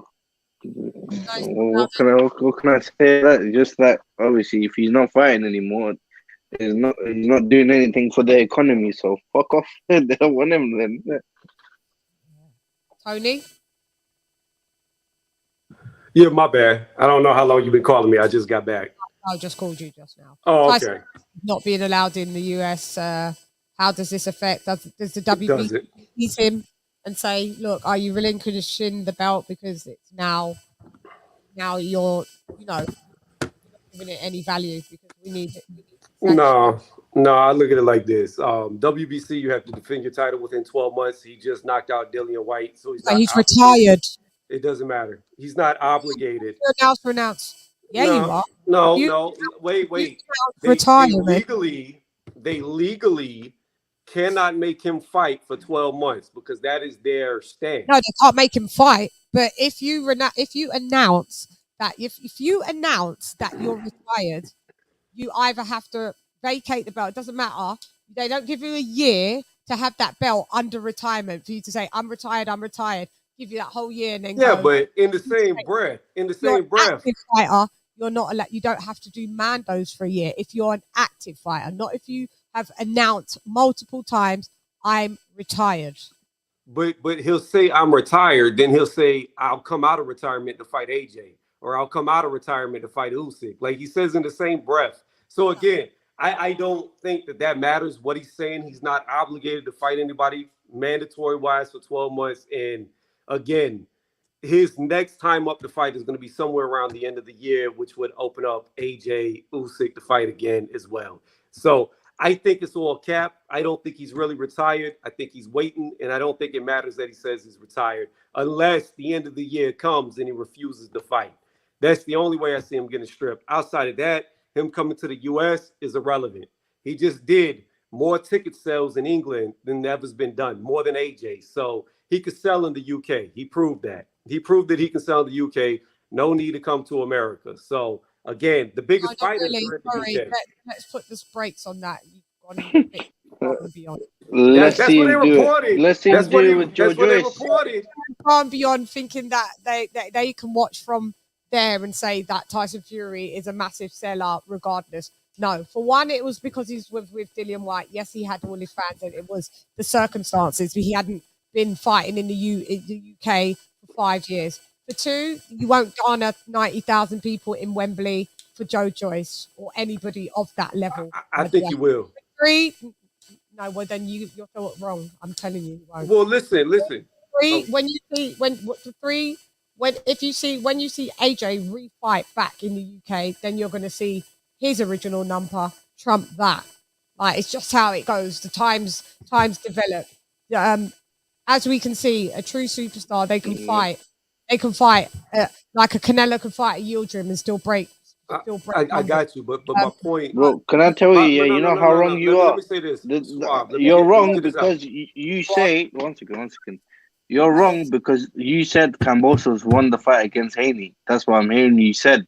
Is that I did true? not say I did not say he won the fight. I did not contest it. I'll That's how get to wrong that in a you are. minute. I'll get to that in a minute since you want to what I'm try to saying say shit that I No, didn't say. he won't sell 90,000 tickets, Tony. It won't So even. listen, Lady Joe CHANN. Joyce, are you having a laugh? You think Tyson Fury v Joe Joyce sells 90,000? Kenny, this and you're I'm trying to finish my point, and we went Joyce. off on a tangent. My point wasn't to compare. No.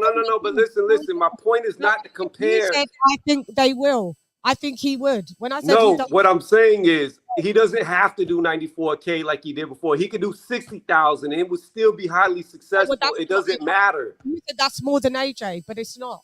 But this is where you're getting hung up. The fact is this: I don't care.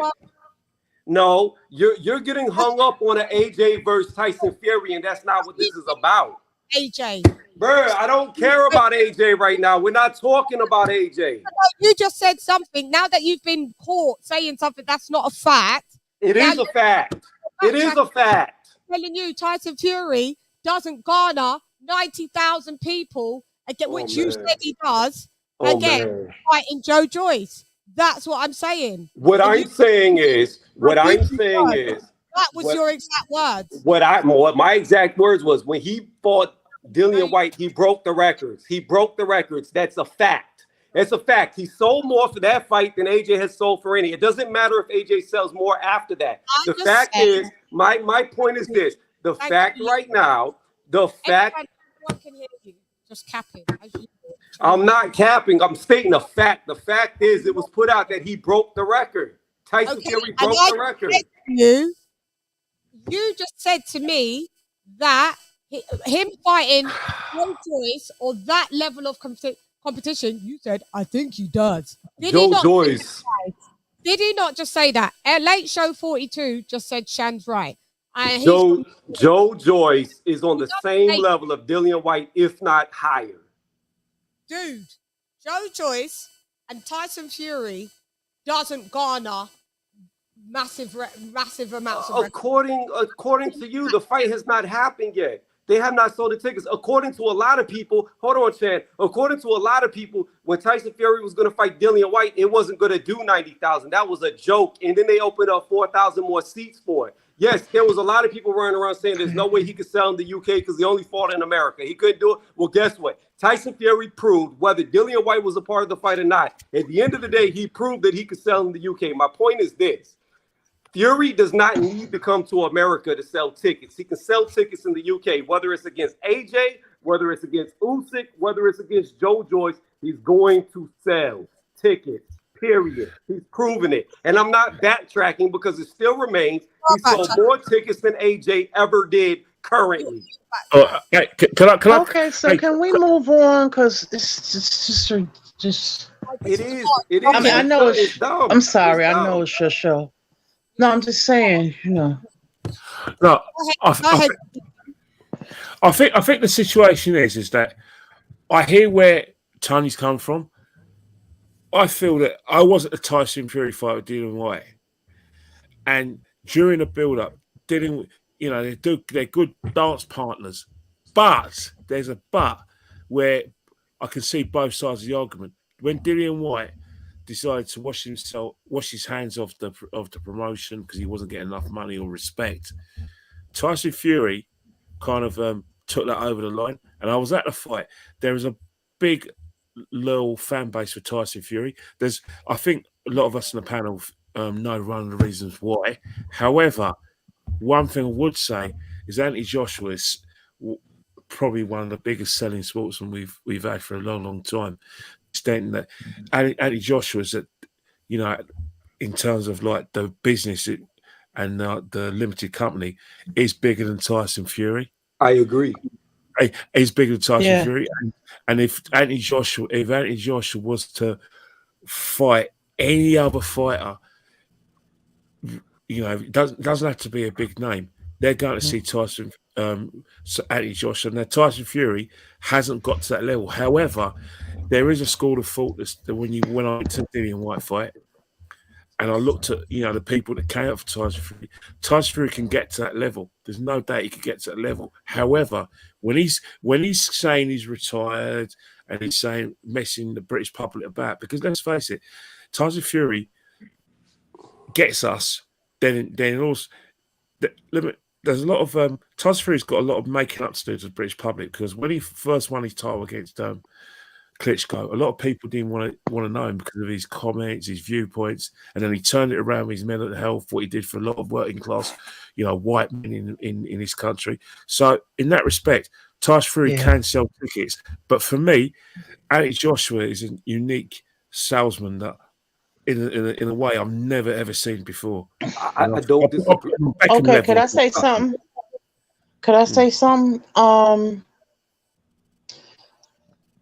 Now the thing is, Dylan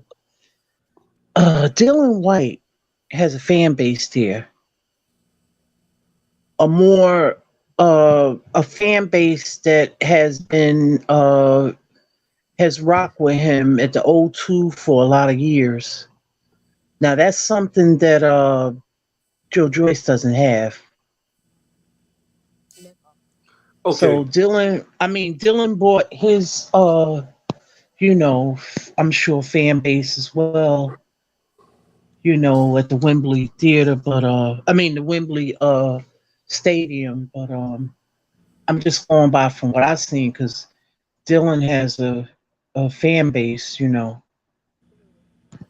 Right, and I'm not my thing is this: I'm not disagreeing. You slowly stop talking over me when you can go. I didn't even know you were talking. Sorry, well then maybe I need to pull this bitch up. Let me show you the WBC rankings, but go ahead, because I want you guys. I want you guys to tell me which Tyson Fury fighting anybody after Dillian White that garners massive. Him getting like a 25. It ended up a £29 million pass. Tell me who garners that. Okay, so according to Tony. Tony can answer it if you let him. Tony really lives in the UK. You can let Tony answer. Okay, here we go. Look, this argument, because we know how boxing works. This is so skewed because the history does not matter. Let me give you a case in point right now. Bivol. He was virtually no. Let me finish. Bivol was virtually unknown to people who were not diehard boxing fans. Casuals had no idea who Bivol was. Bivol just beat the shit out of Canelo. I guarantee you his attendance is going to go through the roof for his next fight, regardless who he fights, because now people know who he is. What we do know, when Tyson Fury fought Deontay Wilder for the trilogy, it broke numbers. What we know, the very next fight with Dillian White broke the ticket sales numbers in England. I would say that if you were looking at this from a stock standpoint, his stock is going up. Now, you are hypothetically saying that if he fights Joe Joyce or somebody else, that the stocks are going to plummet. That's yet to be seen, because his trajectory is still going up. That's all I'm saying. Okay, so let's talk about the first fight with Deontay Wilder, which garnered 360,000 PPPs. Then the second fight garnered 800. Don't even listen. 160. We're talking about stock. Yes, his stock has risen, but then you're talking about numbers. And then in the third fight, it plummeted all the way down to under 600,000. So that shows for some reason the stock in America dropped. And yeah, there was intrigue in the UK.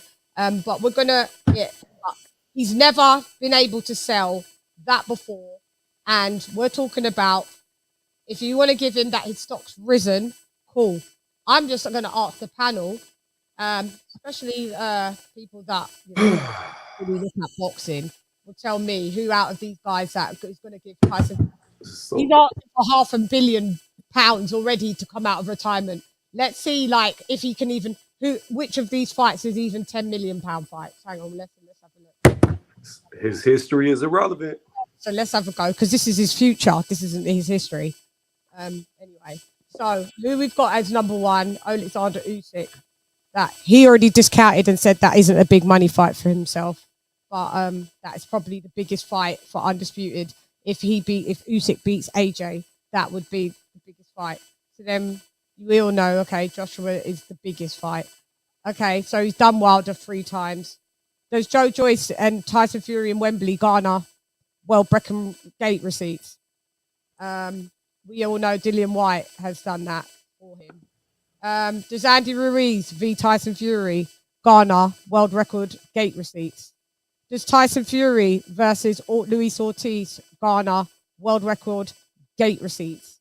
There's Joe Joyce, who we just said he clearly doesn't. Does Ergovic v Tyson give us the biggest gate receipts in the UK, or even close to what he was doing before? Does Frank Sanchez? Those are the top 10 heavyweights, in the WBC rankings. Okay, so I wanna somebody put me up on game if I've said anything that these guys garner like 90,000, 60,000 people. Well, Tony he moved the goalpost because he went from, it garners. I didn't move anything. And he tried to say 60 I didn't move anything. As he backtracked. But if we went No, I didn't, because you tried to compare AJ to Fury when I never made that comparison. White, Ruiz doesn't garner that. Ortiz doesn't garner that. Neither does Joyce. Neither does Ergovic. And neither does Sanchez. Let me ask you a relevant question, Chan, because this is how boxing works. When and if AJ loses to Usyk, what numbers is he going to do? He's one loss away from his stocks plummeting. I don't know. You'll have to let me know. You let me know when that happens. No. I'm asking you because AJ is literally. You keep saying AJ's worth all this money. He's worth all that money because he was winning fights. That's how boxing works. You keep winning. That's how Floyd Mayweather built a career off of being 50-0. AJ's worth even more money without even fighting. Has Tony not been keeping up with the news? Clearly not.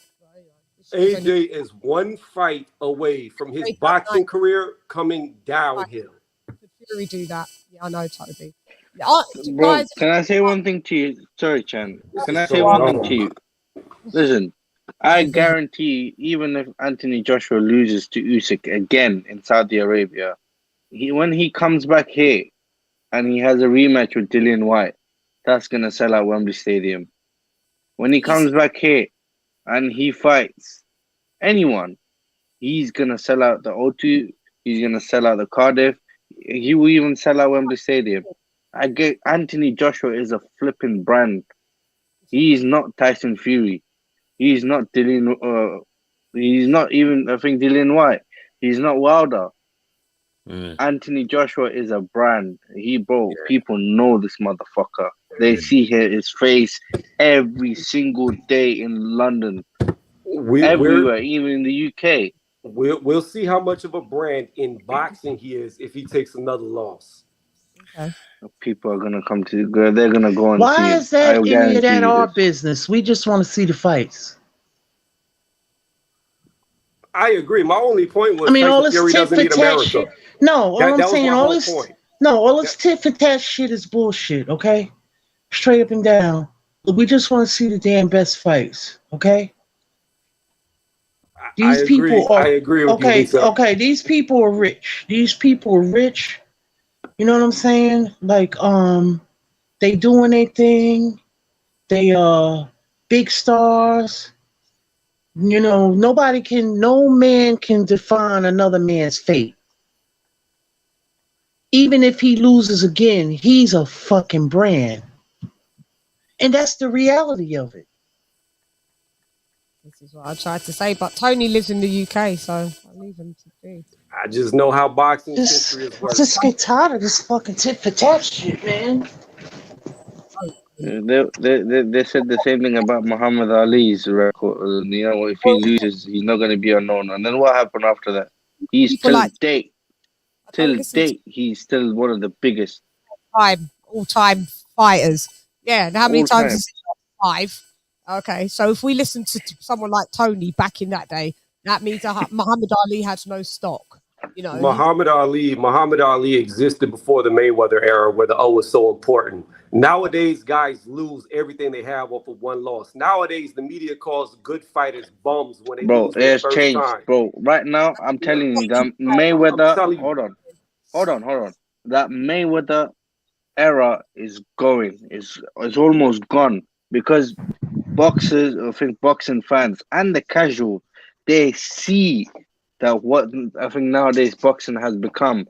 They're just to protect their Tank is not fighting anyone. Just to protect their the fighters, they don't want to get into like real fights. They just want to show them bullshit fights like Berlanga, flipping Tank.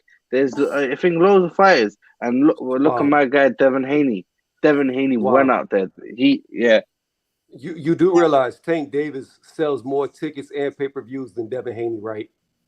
Tank Davis sells more tickets and pay-per-views than sometimes Tyson Fury did before Fury fought Wilder. No. He's proving my point that the Mayweather effect is in effect. It's not like back in the day when guys could get 5-6 losses and they were still considered great. I hate the way boxing's going. There's a reason why boxing is no longer a top 10 global sport because of the bullshit that's happened after Mayweather. I'm just stating the fact and reality that we live in right now. To the UK. I think it's top 10. Is it top 10 so up in the UK for us? I said global. Of course it is. Global. I think it's in the top 5. Count in our own country. I think for us it's still... Boxing has been a global top 10 sport since damn near its creation, and it's no longer a top 10 sport. I'm just you know why? And you know why? Because of all bullshit. of these, no, because of these bloody sap suckers that continue to take from this sport that's been here too long, and they don't want to put the best fights on. They want to put on this charade and all this bullshit.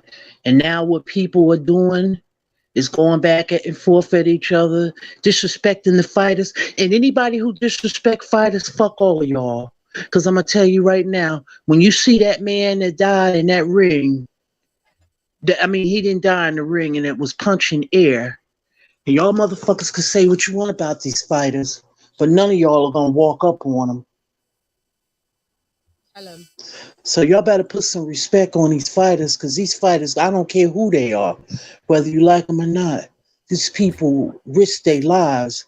And when that man was punching air or whatever, and then he had bleeding on his brain, this shit is not a joke. People coming in here saying people are bums and all that. Fuck all y'all.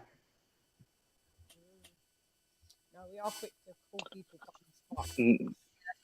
Lisa, I agree with you to a sense, but then again, there's level in boxing. Yeah. If you want to climb, I understand that emotional thing. They're going there, they're fighting their hearts out, but when you can clearly see, they're not doing their best to get into that stage, and they call them. Listen, I ain't got no problem if Tank wants to fight whoever them. But if those same dickheads are going to come and tell me that Tank is pound for pound number 1, Errol Spence is pound for pound number 1, and just because I say no, he's not, and you're coming down my throat trying to threaten me, or even like LadyChann probably gets threatened. Let him have... Coach Malachi. They can have an opinion. Gets threatened. Yeah, Ring IQ gets, I think, threatened. Why? Because we say, okay, Wilder ain't shit. Because we say Tank ain't shit. Just because we're saying that, I think they're not good fighters. Simple because as. You they're guys not are playing. Haven't fought anyone. You guys are playing right into what they want you to do. Fight amongst each other. No, we just like playing right. You're playing right into to with the promoters and everything. No, but then you've got when people like Tony say like these just outlandish, like unfactual things, like, and not even checking out the landscape and like trying to match someone's brand against someone that doesn't really have a brand, and telling people from the UK what it is like in the UK, but yet he lives in America.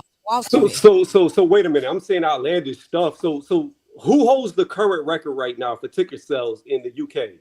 Who holds it? Exactly, not outlandish. I digress. I rest my case. That's a fact. You would do it again. No, you are going outlandish because you're saying you want to deny a fact. You want to deny the reality of the fact. I report I'm stating a fact. I report facts. Have you not seen my channel by now? How many? Well, obviously you're not, because you're trying to act like he doesn't hold the record, and you're trying to dispute what I said as if it's a lie. When did I act?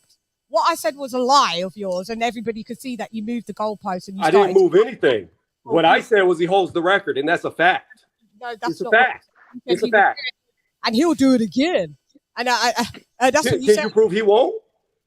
You said, can you prove he? Can you prove he won't? Can you prove he will? I don't have to. No, you can't. Well, neither do I. Because you're disputing what he's done. Moving along swiftly. Yet again, fanboying in the building. There's no fanboy because I don't like Tyson Fury. I don't like him at all. Did you liked Dillian White, and because he got did. beat by Tyson Fury, you did the Deontay Wilder effect. Well, when Wildettes loved Deontay Wilder, and because he got beaten by Fury, all of a sudden Fury was the best thing. That's what I don't like Fury. I don't like Fury. I don't understand what you're saying. I've never said I've liked Tyson Fury. I don't like him at all. Okay, So now you're gonna put words in my mouth because I don't like Tyson Fury. Joe Joyce garners some multi. Sorry. One thing about what? Yeah, Tony's right. He did set records, but there's one of the reasons why he did break those records. Dillian White has got a massive fan base in this country, and two, most importantly, a lot of us British fans, we haven't seen. The last time I think we saw Tyson Fury fight in this country was probably about 5 years ago. So it was a homecoming. It was sold as a homecoming. Just like we haven't seen last time we saw Anthony Joshua fight in this country was probably at 4 years ago. So when Anthony Joshua fights in Wembley, he's going to break records because we haven't seen him for a while. That's the thing. Anthony Joshua fought last year. No, what I'm trying to say is Joshua fought he fought at the arena in front of 1,000 fans because of this lockdown thing. But he fought in Tottenham Hotspur. Oh yeah, Tottenham Hotspur. That's what I mean. Yeah, sorry about last Tottenham year. Hotspur. But all right. So he fought. I was there. I was there. Bloody hell, fit. Yeah, but what I'm trying to say is when Anthony Joshua gets to Wembley and he retains his title, and if they sell it as Anthony Joshua. Once again, 3-time heavyweight. How does that sound? 3-time heavyweight champion. That is going to break records as well because it's how you sell the fight. Tyson Fury's fight was sold as a homecoming, and it's Joshua if he beats Usyk, and we all hope he does. It's going to be 3-time heavyweight champion. That is going to outsell Tyson Fury because it's how you sell the fight. I don't. It was also sold as Tyson Fury's homecoming, but Tyson Fury's retirement fight, wasn't it? So that's why everybody ran out to watch that. They thought this is the last time they was going to watch Tyson Fury. So if anybody still on this panel would like to agree, if you do agree with Tony that Joe Joyce, Frank Sanchez, Andy Ruiz garners a big loads of asses on seats like it did for Tyson Fury the last time, please stand up. Again, this whole conversation, record breaking order. This whole conversation has been diverted. It stayed diverted because I made a factual statement that Tyson Fury outsold AJ, and you got upset, Chan. You got upset over that statement. He did. No, okay, he did. So with that being said, why would he not still sell good? Why would he still not sell good? Go back to the comments as usual. As the comment said, Tony backtracking. There's no backtracking. I'm stating the fact of where this diverted. Or did they back to? Because what I said was last time I checked, my name's I'm not going to argue all night. This is dumb. Yeah, because you just got you. No, because the proof is against what you're saying. The proof is he outsold AJ. You're mad because of that. That's the proof. Tony, the proof is against you. You picked Kambosos to win against Haney. That's okay. A prediction is not a fact. A prediction is a hypothetical of who you think is going to win. No, but the way you are going. A fact is something that has happened that can actually be pointed to. A prediction.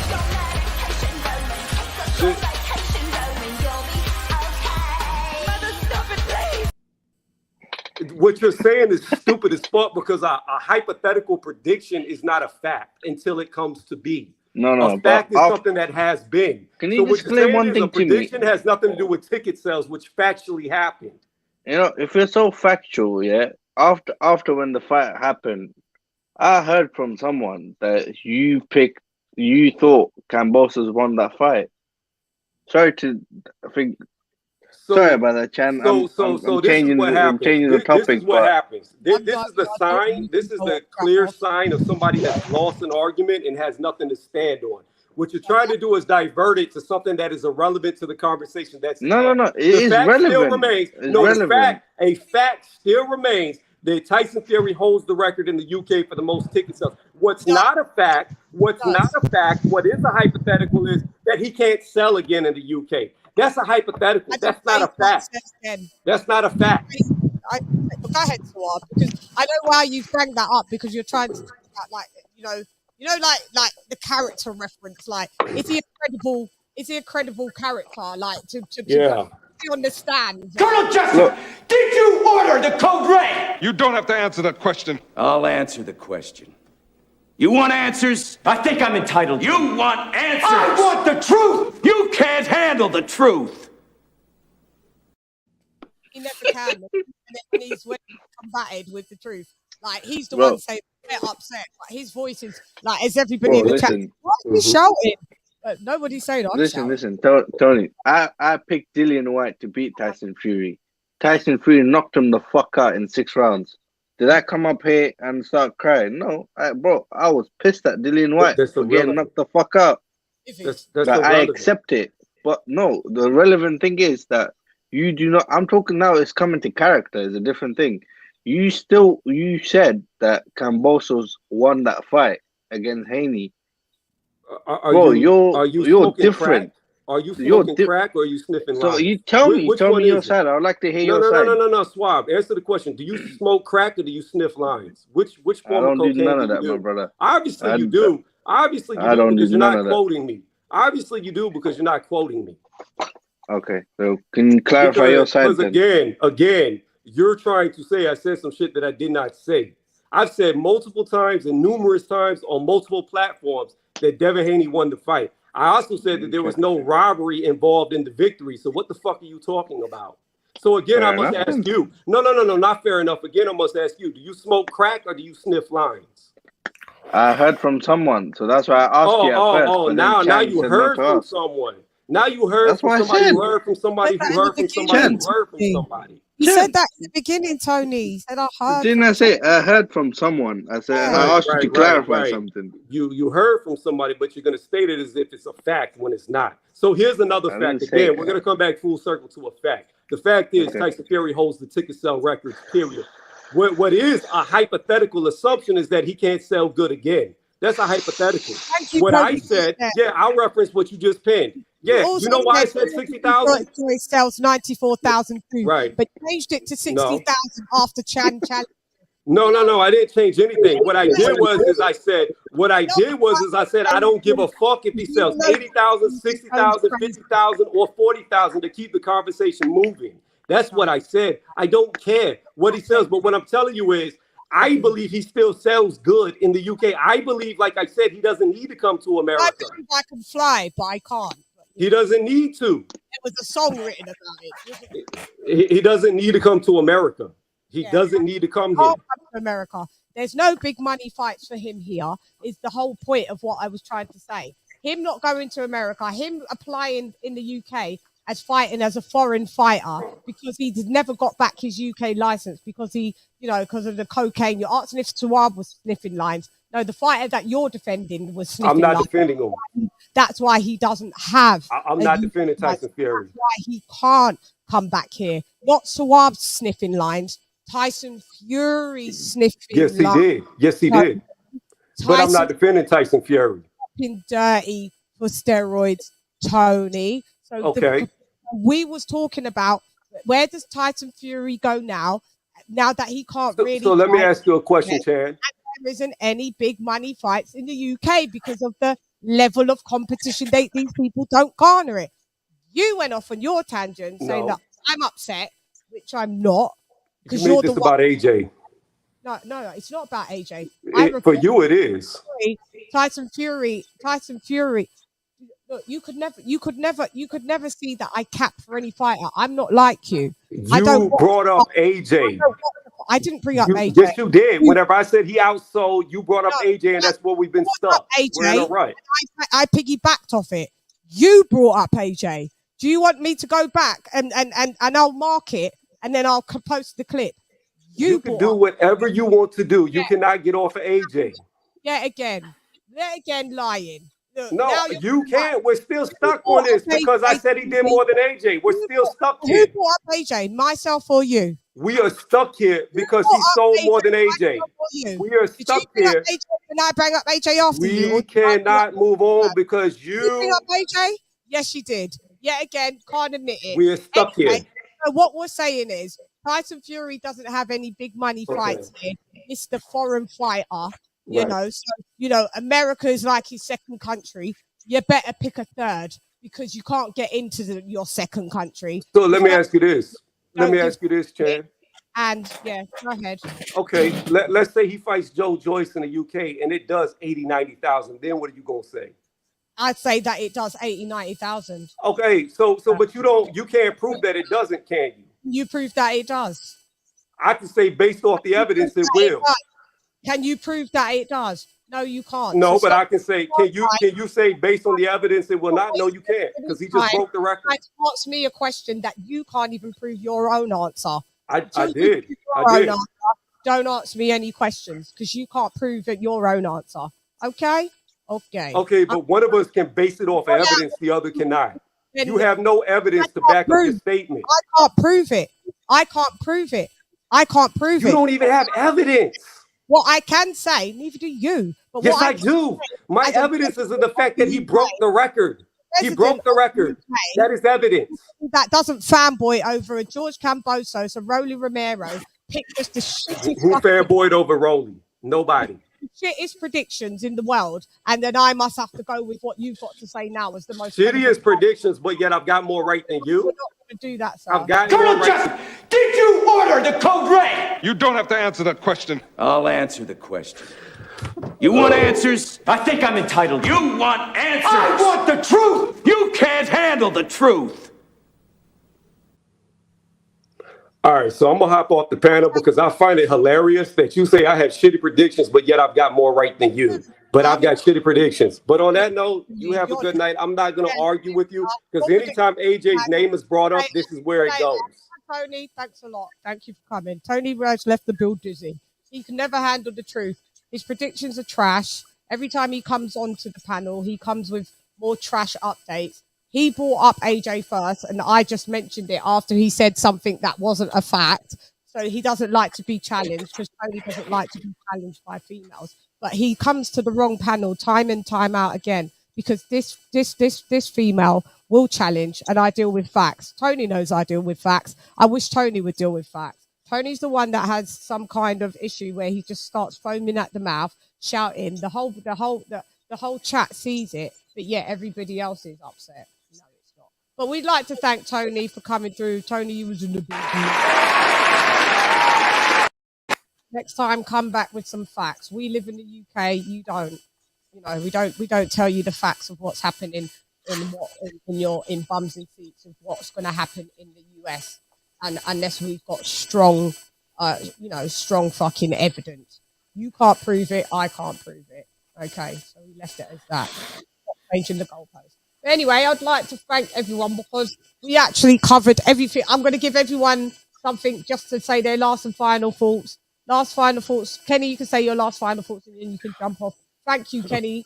Using the builders, and you know they always come through, Kenny, like the motherfucking woo, and come with their madness. But, yeah, I think the best thing is that, you know, Annie Yarde will get his fight with Beterbiev. You know, I hope Tyson Fury doesn't go through his retirement. I hope AJ does beat Usyk, so he get the Tyson Fury fight. So do I. And you know, but one thing I would say is that some, you know, poor old Joe Joyce. You know, the fights that make sense for us boxing fans. We want to see the undisputed between a possible undisputed between AJ and Tyson Fury, and a possible undisputed between AJ and Usyk. Poor old Joe Joyce is, you know, waiting around, man. I mean, this is probably the most messed about fighter in box at the moment. But you know, what fans want, fans normally get. I'd love to see all of those fights. So it's not about not wanting to see them either. It's just about, you know, facts. Again, you know that Joe Joyce and know anybody that I've just read off that list bar bar AJ, and then Usyk garners anything over a few million. Not for what Fury likes to fight for now. So yeah, that's all I was coming from. So Tony didn't like the answer to that, and as you can see, the whole chat is saying the same thing. So Tony, I know, just sometimes just go with the truth, babe. It's not that bad. But Kenny, tell them where they can find you. Well, And like I said, if you want to talk boxing, I talk more about boxing on Twitter, and my Instagram is mostly Arsenal anyway. So it's at Kenny Ken 1972. thank you so much, Kenny Ken. Thanks And very much. Lise, good to talk to you. Swab, always great to speak. You know, we're becoming a bit of a quartet. Great talking to you too, Kenny Ken. Of course, Kenny, man. Yeah. God, no, bro, it's boxing. Great talking to you. Great talking to you all. I'll see you guys soon. Kenny Ken, thank you very much. Thanks, Amy. Thank you. See you later, Ken. I'll chat to you later. Yeah. Kenny Ken has left the building. We've got a super chat, I know.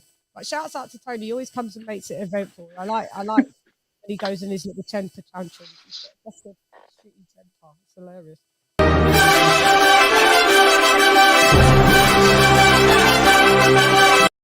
I ain't heard that one for ages. Shouts out to Dr. P in the building for that 5 deep sea diver. For the lecky. Yeah, that means for the electricity. Yeah, 5 for the lecky, sis. For the lecky. Thank you so much, Dr. P. Yeah, I know. I know, guys. It's been an eventful one, as usual. But shouts out to Team Fury. I'll wait to see where you go. Shouts out to Team AJ. You know, that's my team as well. I'll always report the facts. You know, like I always do. You know, so I don't make up things and remix things and tell people that they didn't say this and then he just said it to Suave. Tony, you need to stop doing that. It's very lame. But it is entertaining though, for a little bit, because it's predictable that you always go a bit left. But yeah. Ken, always a good listen. Yeah, always a good listen. Kenny Ken, what a legend. Kenny Ken is forever a fucking legend. Forever in a day, he's a legend. Shouts out to Ben Adams. Thank you for calling in. Using the building. Swab, you got anything you want to lastly say? And then Lisa? Yeah. Right. Go ahead. Right. What I want to say is just thank you, LadyChann, for having me on after a long time talking boxing. Listen, what's his brother's name? I forgot. Tony, whatever his name is. Bro, nothing's personal. It's all boxing. It's all love. So let's keep it cool, Joe. Okay? And thank you, Lisa. Again, thank you, LadyChann, for having me on. And everyone in the chat, hit the fucking like button. And I'm out. Thank you, Swab. Swab is in the building. Lisa Bells, my sister is building. Thank you for coming through, sis. Any last and final words of anything that we've spoke or anything that you just want to say? Just want to thank you for having me, and great show as always. Subscribe to the channel, like and share, and join the membership, and share, on your social medias, and just great weekend of boxing, and that's basically it. Sis, thank you, and that is right, guys. If you like Lisa says, share on your social media, the channel, the shows. For the Dundam season merch, it is as you can see, dundamseason.com. The merch. Some is on its way to. Shouts out, and I can't wait to Natasha Jonas in the building. Thank you very much. She will be wearing the merch. Hopefully, we'll see it. I think maybe on the show on the TV. Oops, I've got my. This is actually really comes like a. It's like it deflects light. Wow, I could use it as a light diffuser. Yeah, wears it so you guys can get to see it. Shouts out to Tasha Jonas, Team Jonas as well. Shouts out to my sister Queen Bales in the building. Thank you so much for coming through. Like I said, hit me on the social medias, guys. Instagram at LadyChann and Twitter at LadyChann as well. LadyChann. Yeah, so shouts out to you guys. Shouts out for the followers. Also TikTok, same thing. Twitch, same thing. Whatever. Just type my name in. All the social media will come up. Facebook as well. So thank you very much. Like, I want to give everybody a round of applause. So who are we going to say? We're going to say thank you to my sister Lisa Bell's in the building.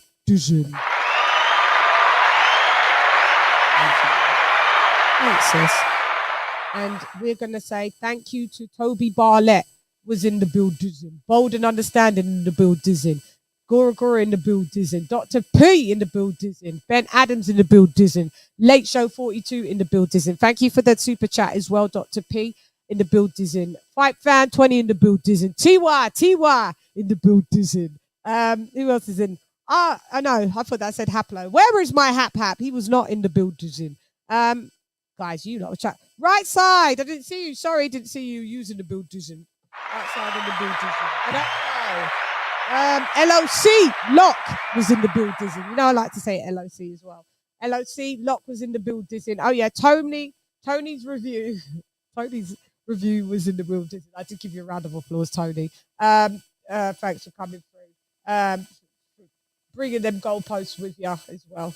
I hope you've taken them back with you because they keep changing. Using the building. Who else was in the building? We've got TY.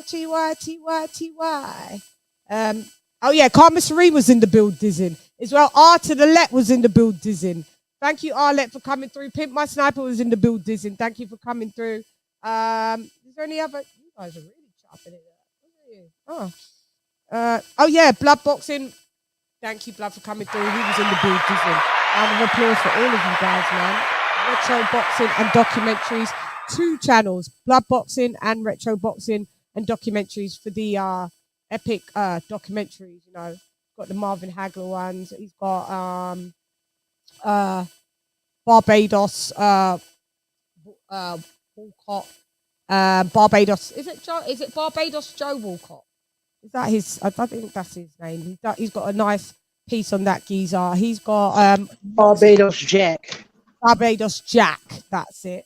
Walcott. If you go and check that out, it's something that I liked. I saw that not too long ago, and I really did like it. So he's got like multiple episodes on Marvin Hagler as well. So go check that out as well in the building. Mi hermano, El Rey Mexicano in the building. Thank you for coming through. With the sleeve, he was in the building. Thank you, Fish. You was in the building. Fish, I didn't see you. Oh, did I? Maybe I did. Country was in the building. Thank you for coming through, Country. You was here, weren't you? Who else? Canna. Oh, there you were, Canna. How comes I didn't see you? Canna was in the building. Salute y'all. You was in the building as well, Canna. Thank you for coming through.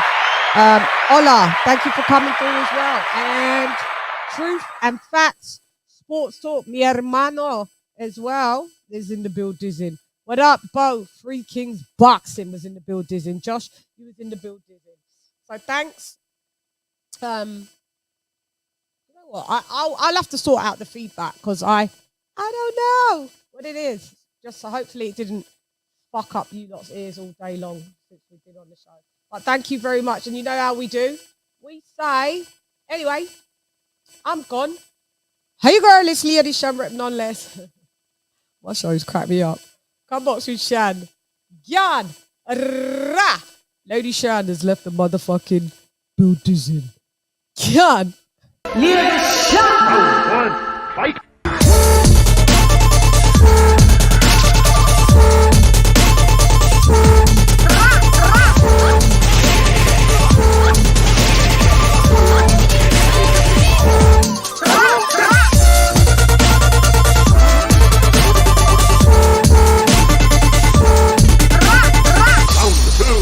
Fight!